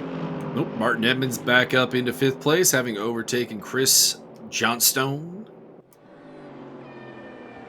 Big Stones, Chris Johnston. So fifth place back in the hands of the BMW. Doesn't look like Scott Nick pitted, actually. It looks like he just got overtaken by Mauricio Delgado. Scott, your tires are gone. Get in the pit lane. Don't listen to him. Don't listen to him. Push forward. Forward to victory. There is no point in going longer than he's already gone. You're probably not wrong. Martin Edmonds and Chris Johnson getting very, very pushy. Elbows out. Battle for fifth place. You know what? If Scott's gonna not, you know what, Scott, you win. I'm gonna go for a pit stop before he does. I'm gonna be right back. All right. Byron will be right back, and we'll see if Scott Nick takes his pit stop in the meantime.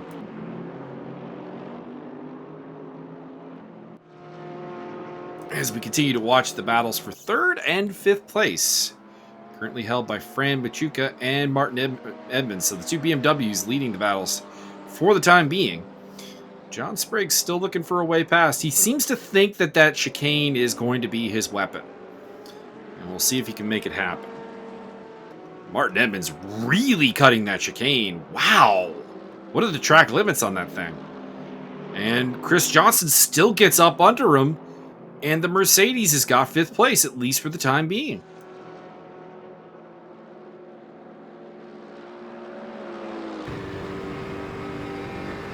Martin Edmonds looking to fight back. Dunlop versus Black Falcon.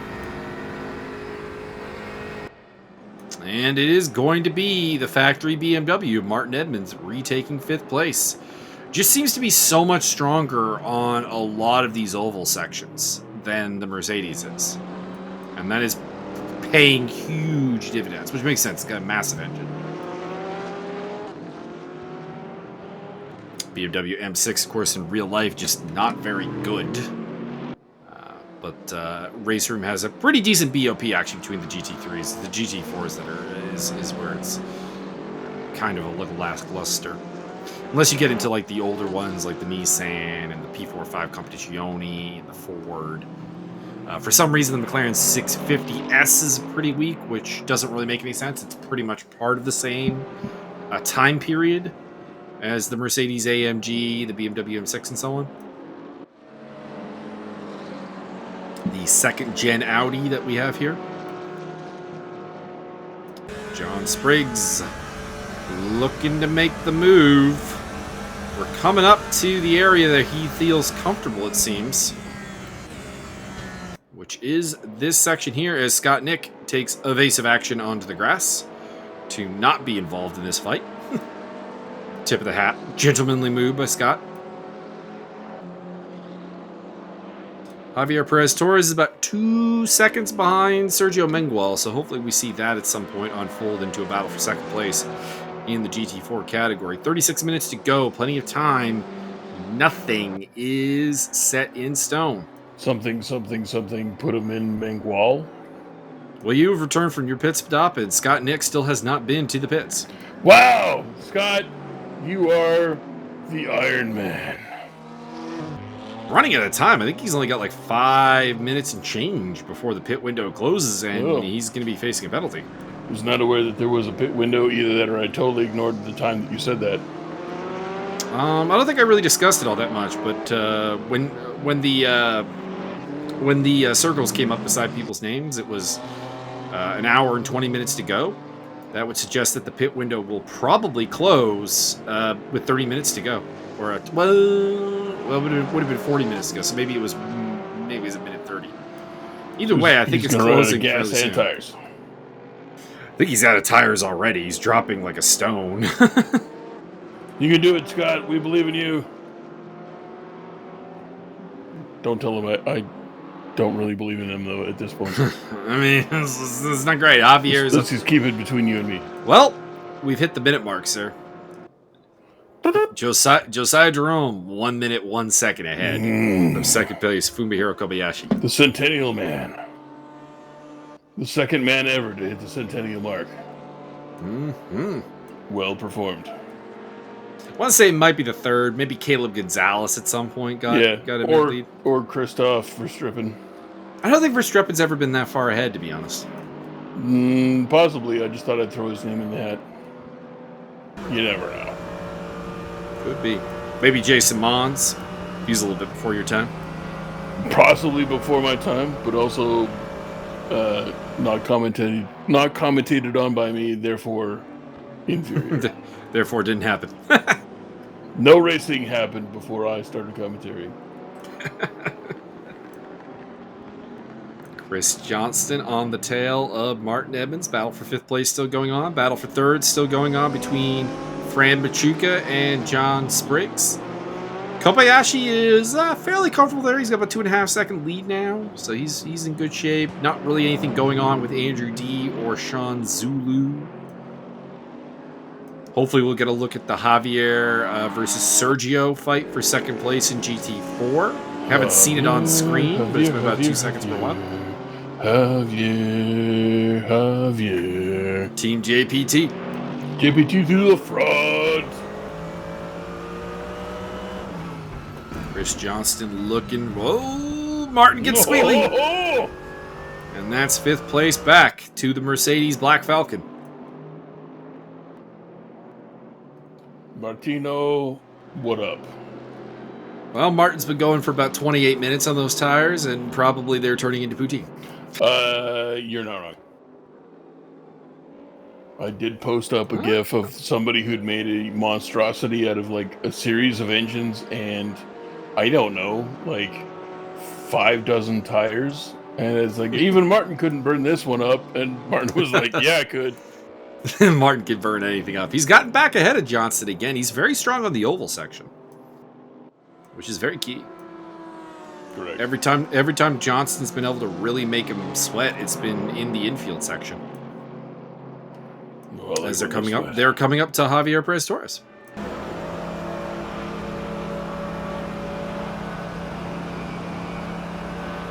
+270 kilometers an hour. Ooh.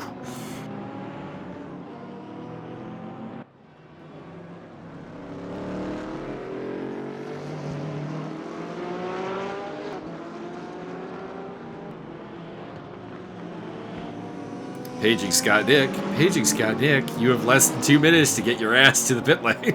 Big Dick Nick to the ICU. Big Dick Nick, code blue to Big Chris Dick Johnston Nick. looking to make a play here under blues, but he can't make it happen.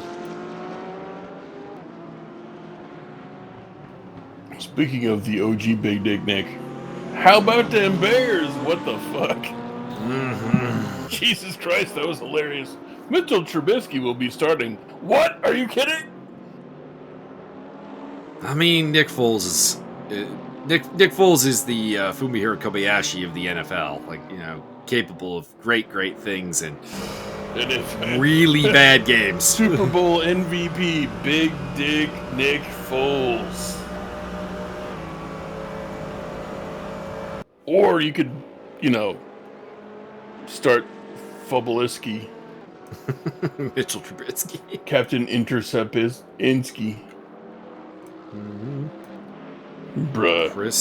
Chris Johnston really looking for a way past Martin Edmonds here. And has not found a reliable way. He's gotten past Martin a couple of times. Mostly when Martin has a bit of a problem. But he's not been able to retain the lead for very long at all. Oh, Scott Nick is in the pit lane. There we go, finally. Max Simmons, eat your heart out. Whoa, hey, listen, just because he waits until the end of a legal pit window, whereas Big Dick Nick just... There he is rejoining. Big Dick Nick will only change tires if steel is touching the ground. Scott Nick cleared his pit stop with 3 seconds left in the window. Nice. Well done, Large Richard. Scott Nick.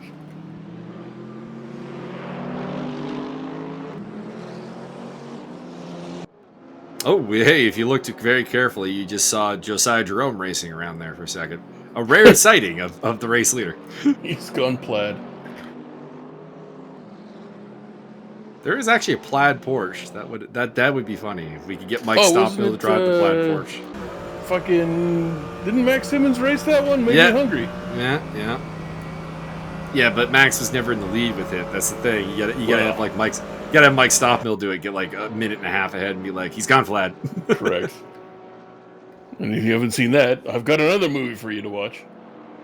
I mean, if you haven't seen Spaceballs, pity on your soul. If you haven't seen Spaceballs, I just don't know what to do with you. You ain't found shit. Indeed. The great Tim Russ. Correct. I still love his little video of going through his filmography. Is like I can't remember the numbers, but like it was like so many roles, so many movies, so many TV episodes, and I will forever be known as We Can't Find Shit.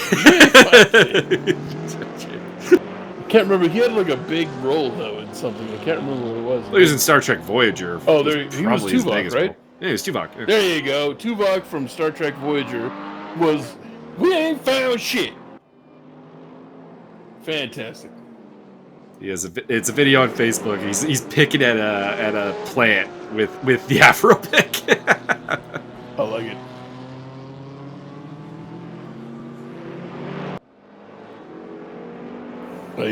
I officially need to slow down on the hooch. Oh, but Fran Machuca has pulled Fumihiro Kobayashi back to him. It's now only 0.3 of a second. You can see it on the screen right now.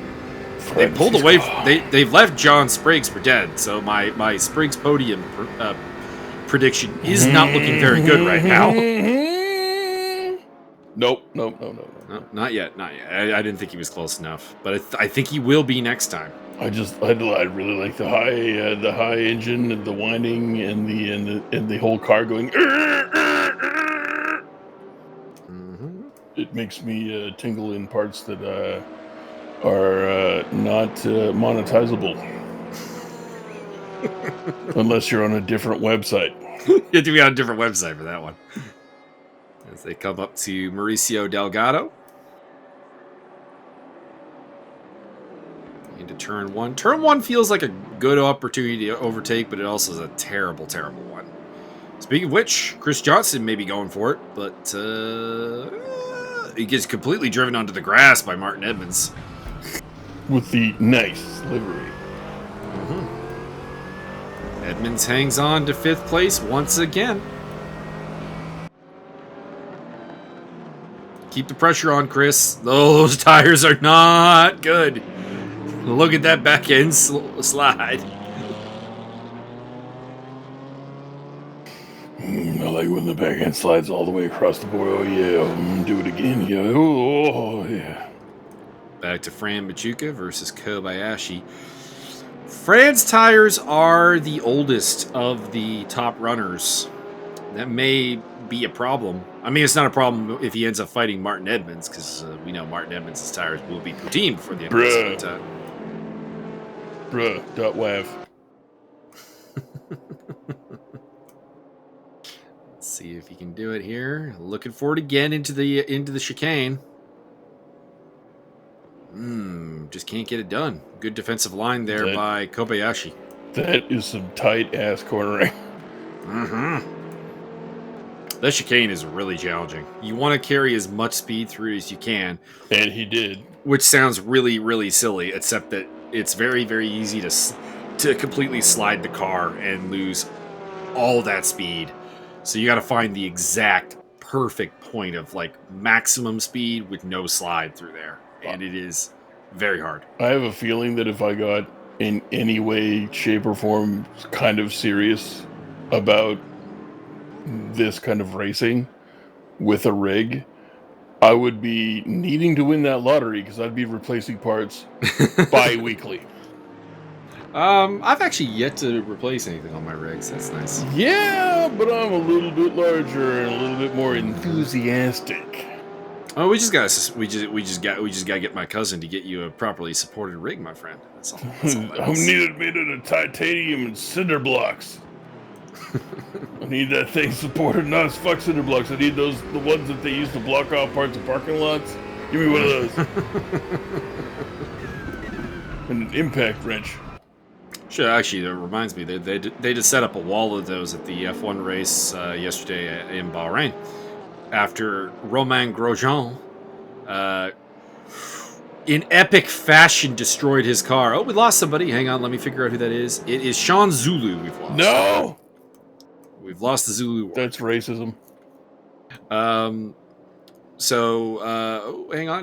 We'll talk about this once the chicane is done. Oh, yeah, he's holding it. Boy. Still Kobayashi. You've but lost anyways, the Joe. Romain Grosjean slammed into a barrel of stuff and literally ripped the car in half. He is fine, should be mentioned. Stunningly, F1 safety has made it a long way because If you look at the picture of how his car ended up with like half of it wrenched underneath the barrier, it's amazing that he's not seriously injured. I'll get a picture of it for you here.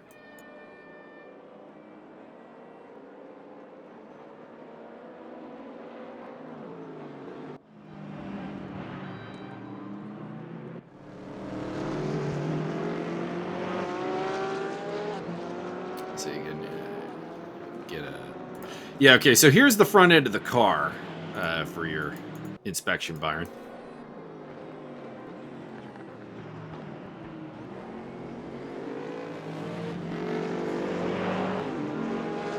Oh, fuck me. That's where the driver sits. Yeah, okay. Yeah, all right. Okay, Dad. Dad, okay.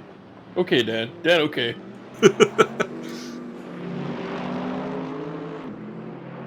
That man did. And here's the back end.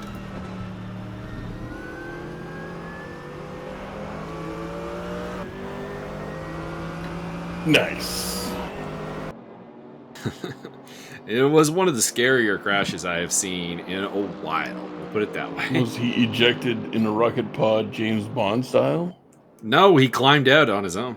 From what? There's no superstructure left. That's what I mean. He managed to climb out. Oh, I'm just still strapped to my chair. Might as well just skid around on my butthole for a while. Hey, I'm alright, guys.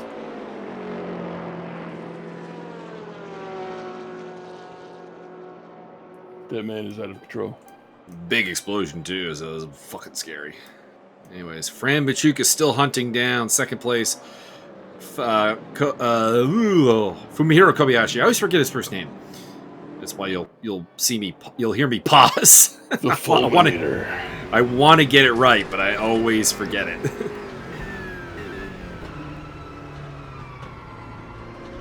And John Spriggs is in the background, about 2.5 seconds back. He's hoping for a little contact to hit that second place. And I'm hoping a little bit myself, just because I said John Spriggs would get a podium.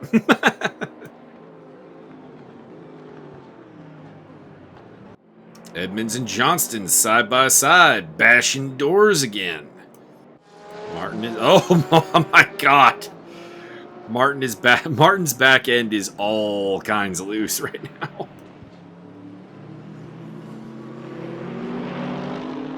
Hanging on, though, for now. It doesn't have to be pretty. He just has to hang on. They're losing tons of ground to Spriggs, Machuca, and Kobayashi, but, at this point, I guess it doesn't really matter with 20.5 minutes to go.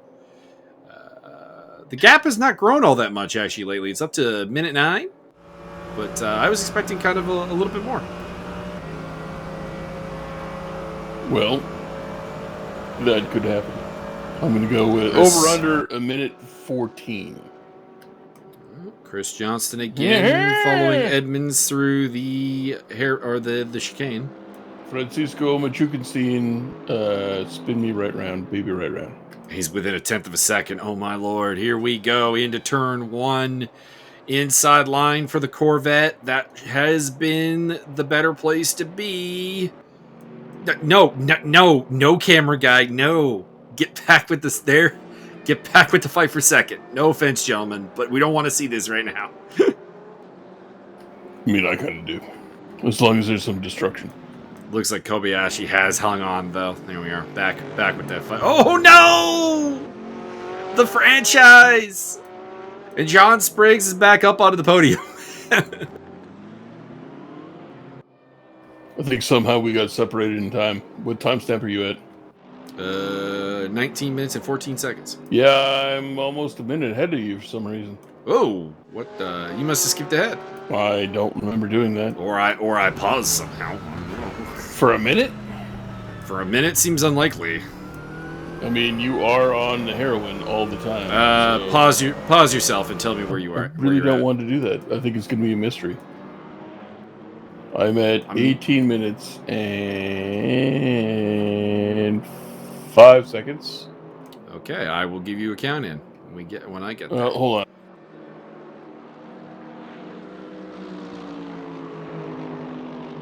Johnston once again looking at that back end of Martin Edmonds. That would look good. 17:55 paused. 17:55. Okay. I will give you a count in starting at 5. Cool. I'll have a nap really quick. Chris Johnston all over the back end of Martin Edmonds, and drifts back again through this the oval section. The oval seems to favor Martin. The infield favors Chris, which I think has long been established. Don't get me wrong, but bears repeating. 5, 4, 3, 2, 1, go. Oh my god, there's a green car. I don't like this. I thought you liked the green. Oh yeah, green's awesome. Never mind. It's actually considered bad luck to have a green car. That's why there is so few of them. Well, there's a couple in today's race. Josiah Jerome in the Land Audi. John Spriggs in his Falcon Porsche. Chris Johnston in the Black Falcon. I think that's it, actually. I feel like I oversold that a little bit. Looks like Sergio Mengual might have had a second pit stop. We've been so busy with these battles with the GT3s, we've been kind of ignoring the GT4s. Apologies, gentlemen. But Sergio Mengual has slipped from 2nd all the way back to 5th, and he's well behind. So something happened there. Maybe a second pit stop for the Spaniard. Let's see. Chris Johnston still on the tail of Martin Edmonds, looking for a way through.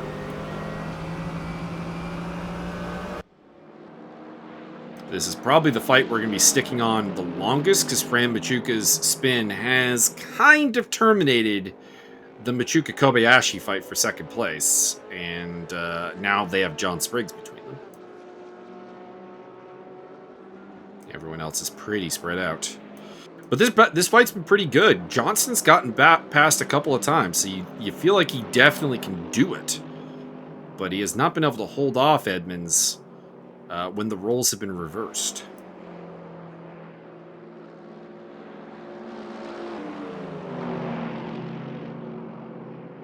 As they head down to the home stretch once again to complete yet another lap.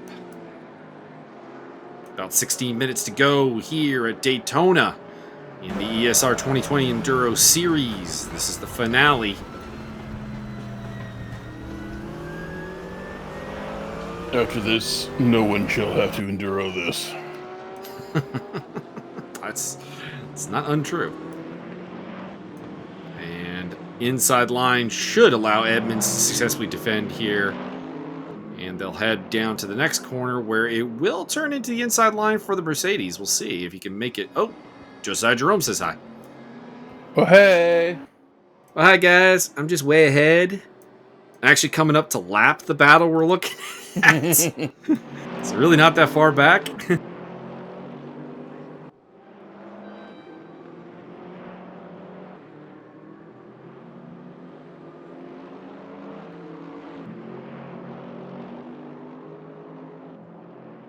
Johnston still on the tail.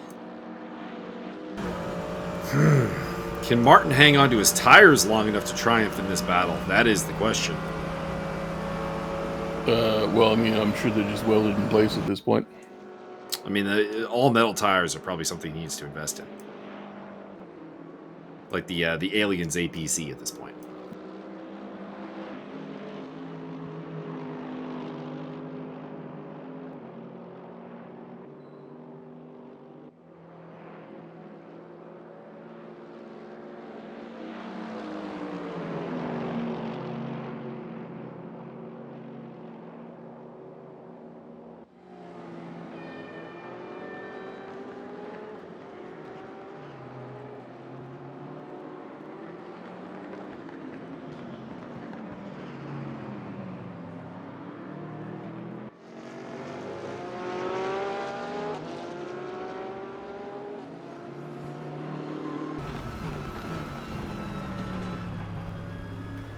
This is the area. This is the area where Johnston has been able to make some runs through the infield section here. Can he make it count?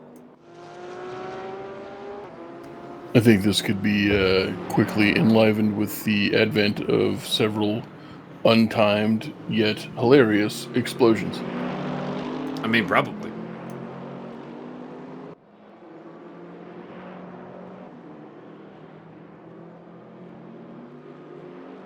Seeing if Spriggs is closing in on Kobayashi. The answer is a little bit, yeah. He's actually taking a tenth or so out of him with each upgrade at the time, so he might have a run at him yet. And looking at the gap with Fran Machuca, that is growing. So I think the franchise might be in his best spot that we'll see him in here for a little bit.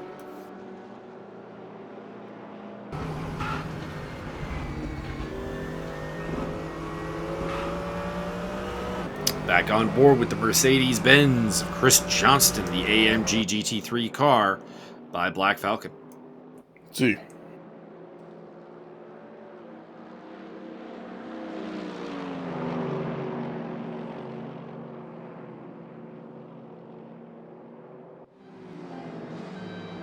This is, of course, the home of the Daytona 24 Hours. Well, the Daytona 500, although that is an oval-only race. They do actually have the oval track in the game, but it has in big letters, not supported. Which is because I don't think the race room tire model actually can really do the oval properly.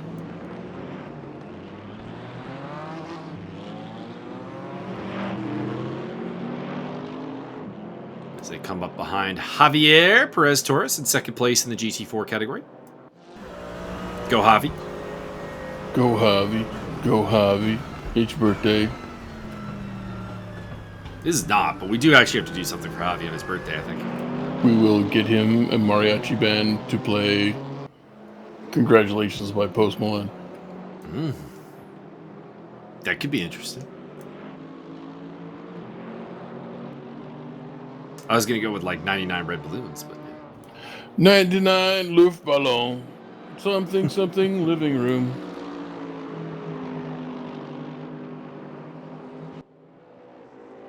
Once again, coming up to Martin Edmonds is Chris Johnston, but he has not been able to really make a move through here. As we head through the chicane once again. Ooh, very wide. And a little bit of grass there. That's going to be some dirty tires for Martin Edmonds. Can Chris Johnston make him pay?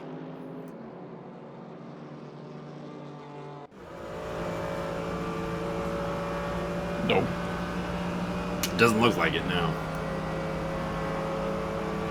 Awkwardly. Unfortunately, that's the oval section where the dirty... Oh, somebody in the pits. Fran Machuca's in the pits. And these guys have suddenly moved up into 4th and 5th place. What is up with Fran? Can we get a camera on that, Sir, please? that is outside the pit window. That's a 93-minute penalty. There is no penalty for pitting outside the pit window. That is a 72.5-year penalty. Scott Nick getting out of the way of the battle for 4th. We'll see where Fran comes out. Did Fran miscalculate his fuel, maybe?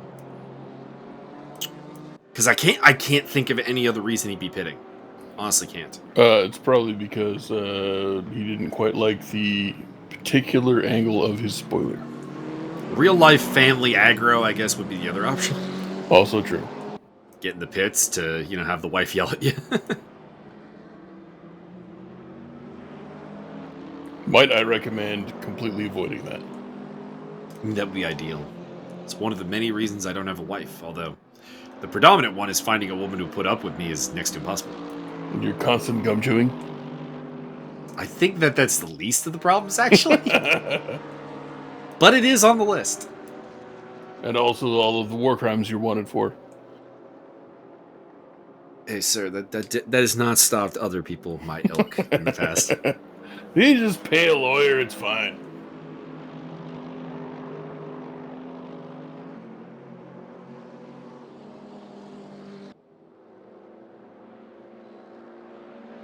Chris Johnson has dropped to about a second behind Martin Edmonds. This is the biggest the gap has been between the two in some time. He's going to the pit lane, I think. John Spriggs making his way through traffic. Maybe people might have made miscalcs on the fuel, and that suddenly has made this race a lot more interesting. I'm interested. Because we've seen Fran Machuca come in for a second pit stop. We also suspected Sergio Mengual came in for a second pit stop and is now 5 laps down, so he may be parked in pits.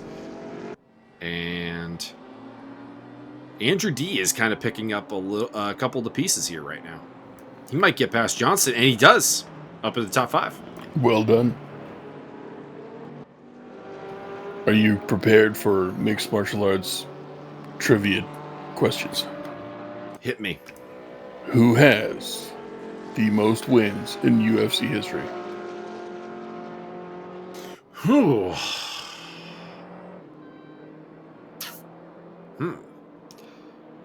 My short list would be like Anderson Silva. Probably not GSP. Chris Johnson getting overtaken by Fran Machuca. That could be a battle down to the end. All right, so that set that up nicely. I'm going to go with Anderson Silva. Incorrect. Who is it? Donald Cowboy Cerrone. Ah, Cowboy. Yes. Always forget, 1, how active he is, and B, how long his freaking career has been. Correct.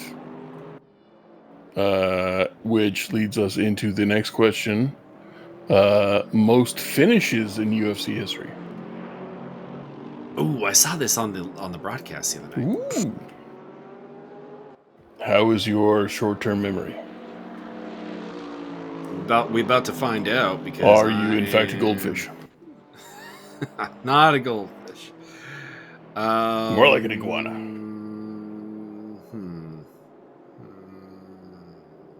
Most finishes. Who was it? It was someone who was not a champion. I do call this. And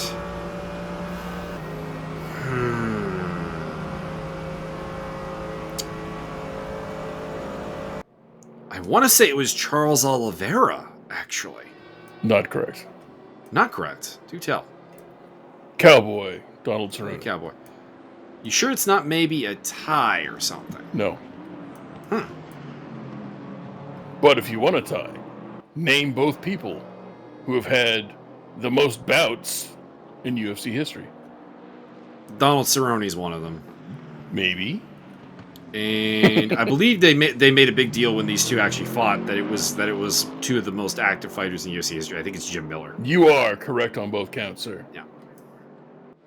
Can you name me the person who has the most post-fight bonuses of all time in UFC history? Oh, that's a weird one. I mean, I'm gonna go with Cowboy, but like you are correct, sir. But which one? There we go. Cerrone, not Oliveira. Not Oliveira. No. You are correct. I'm literally sitting on Donald Cerrone's Wikipedia and just like reading things off. I actually don't know if Alex Oliveira even has one. Can you name me the person tied with Cowboy Cerrone? I'm giving you a freebie. Tied for the most bouts in a 12-month period, and how many bouts would that be? It's a 2-parter.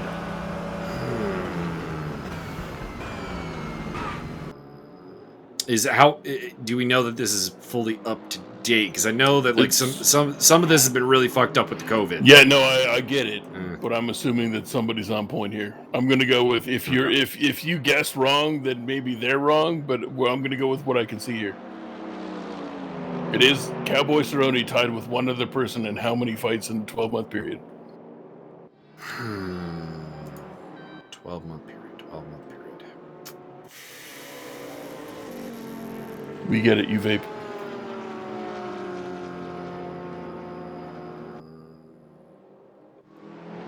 I am going to go with... I'm going to go with Neil Magny for some reason. Incorrect. I will give you one more guess. I don't have another guess. I think it's 5 bouts. Am I correct on that? You are incorrect. Oh. You are doubly incorrect. How much? 6? It is 6 bouts. 6? There's no way it was going to be more than 6. Smiling Sam Alvey. You know what? Sam Alvey does make a lot of sense. Correct. Oh, Chris Johnson down the inside of Fran Machuca. Don't know why gentlemen, if you guys would care to mention why you had the second pit stop, I would be greatly appreciative. Mm-hmm. I am going to suggest that Fran Machuca pitted for fuel because he seems to be slow. He just wanted his hubcaps polished because suggesting he still has worn tires. But Chris Johnston appears to be really quick right now, so that suggests maybe like probably a fuel stop, but maybe that also included tires. I don't know. Oh, Fran's closing up on him now, so we'll see. We'll see if this goes down to the wire. 3 minutes to go and change here. So about 2, maybe 3 laps. Correct. Or 7. Who knows? Definitely not so. Maybe 1. If everybody goes really slow. Fran Machuca looking around the outside. He might have it. The BMW's been very strong through this section. But that inside line is going to be for Johnson into turn 1, and that, for a change, is not going to be the difference.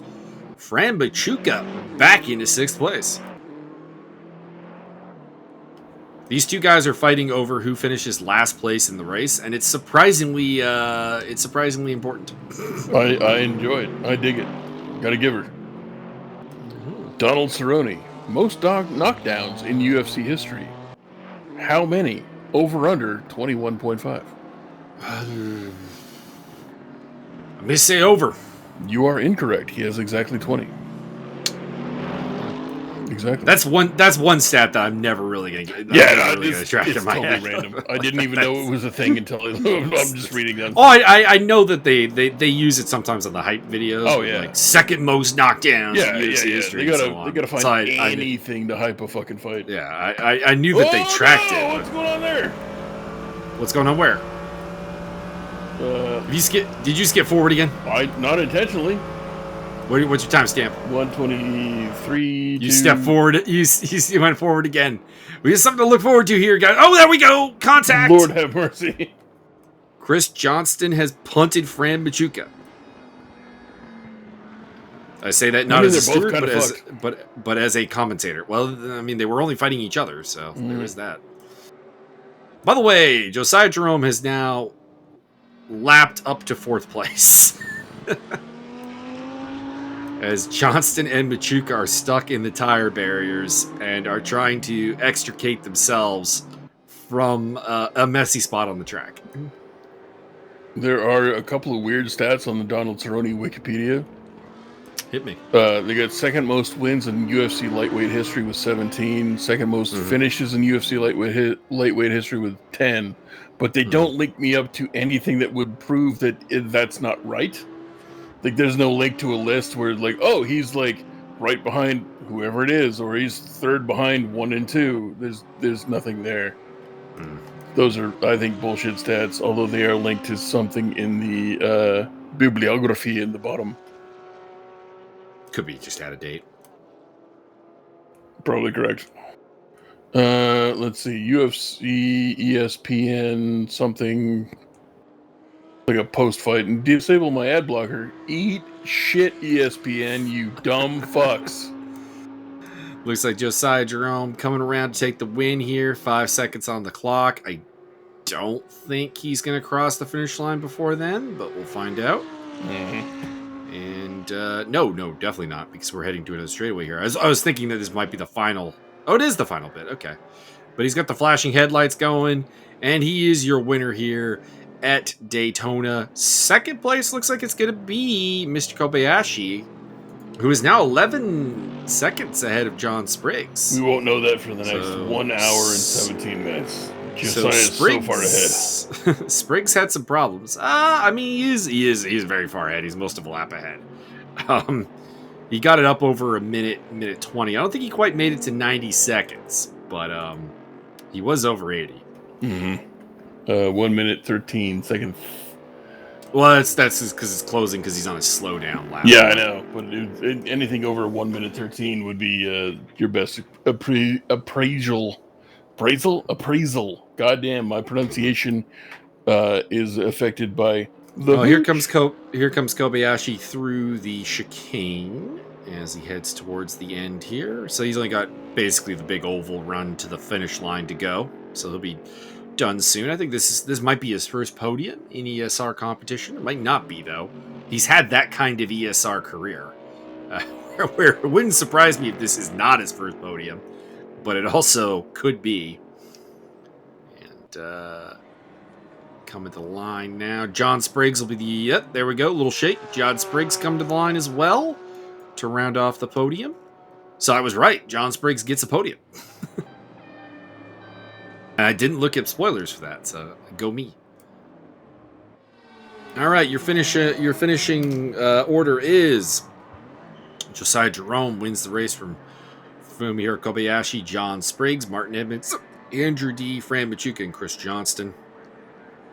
James Butler is your GT4 winner from Javier Perez Torres and Mauricio Delgado. DNF. Oh, geez, hiccups. I don't know why you're hiccuping. I'm the one drinking. For Sean Zulu, Wayne Hutchison, Sergio Mengual, and Scott Nick with a DQ for Alex Loeffler. I will agree with all of those statements.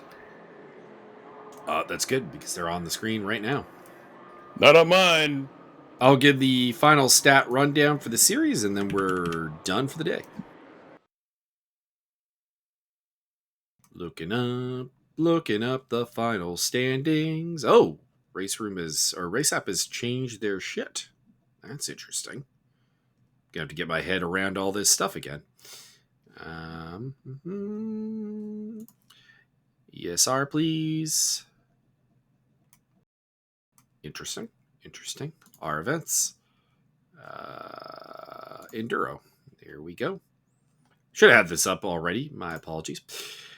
So your winner in the GT3 category is Mike Stoffmell. No surprise, a fucking surprise. Martin Edmonds in second place, Josiah Jerome in third, Christoph Verstappen in fourth, fifth place for Fran Machuca, the franchise. Had he finished slightly higher, he would have beaten Mr. Verstappen, so would have been big news for him. Was that Kobayashi's first podium, I guess, is the question. It was his first podium in the series. We'll check out if it's his first podium overall. In the GT4 category, John Barker, despite being absent from this race, is your champion by 4 points over James Butler. So he had the title sewed up before this race. Maybe why he didn't show. Butler took a 5-point penalty at one point, and that literally cost him the title. Ouch! Sergio Mengual in third, Alex Loeffler fourth, Michael Magus in fifth. That is your top 5. And the question we were asking, is this Fumihiro Kobayashi's first ever podium? Mm-hmm. It is not. He had a multi-class invitational podium at the Red Bull Ring, as well as actually the Daytona endurance race back in September. So this is his third podium. There we go. Very nice. So that brings us to the end of the ESR Enduro 2020. Get ready for next season, where I think it's moving to ACC for 2021. And Byron, do you have anything you want to add to the people? Get the hell out of here and stay off my lawn, you dang kids.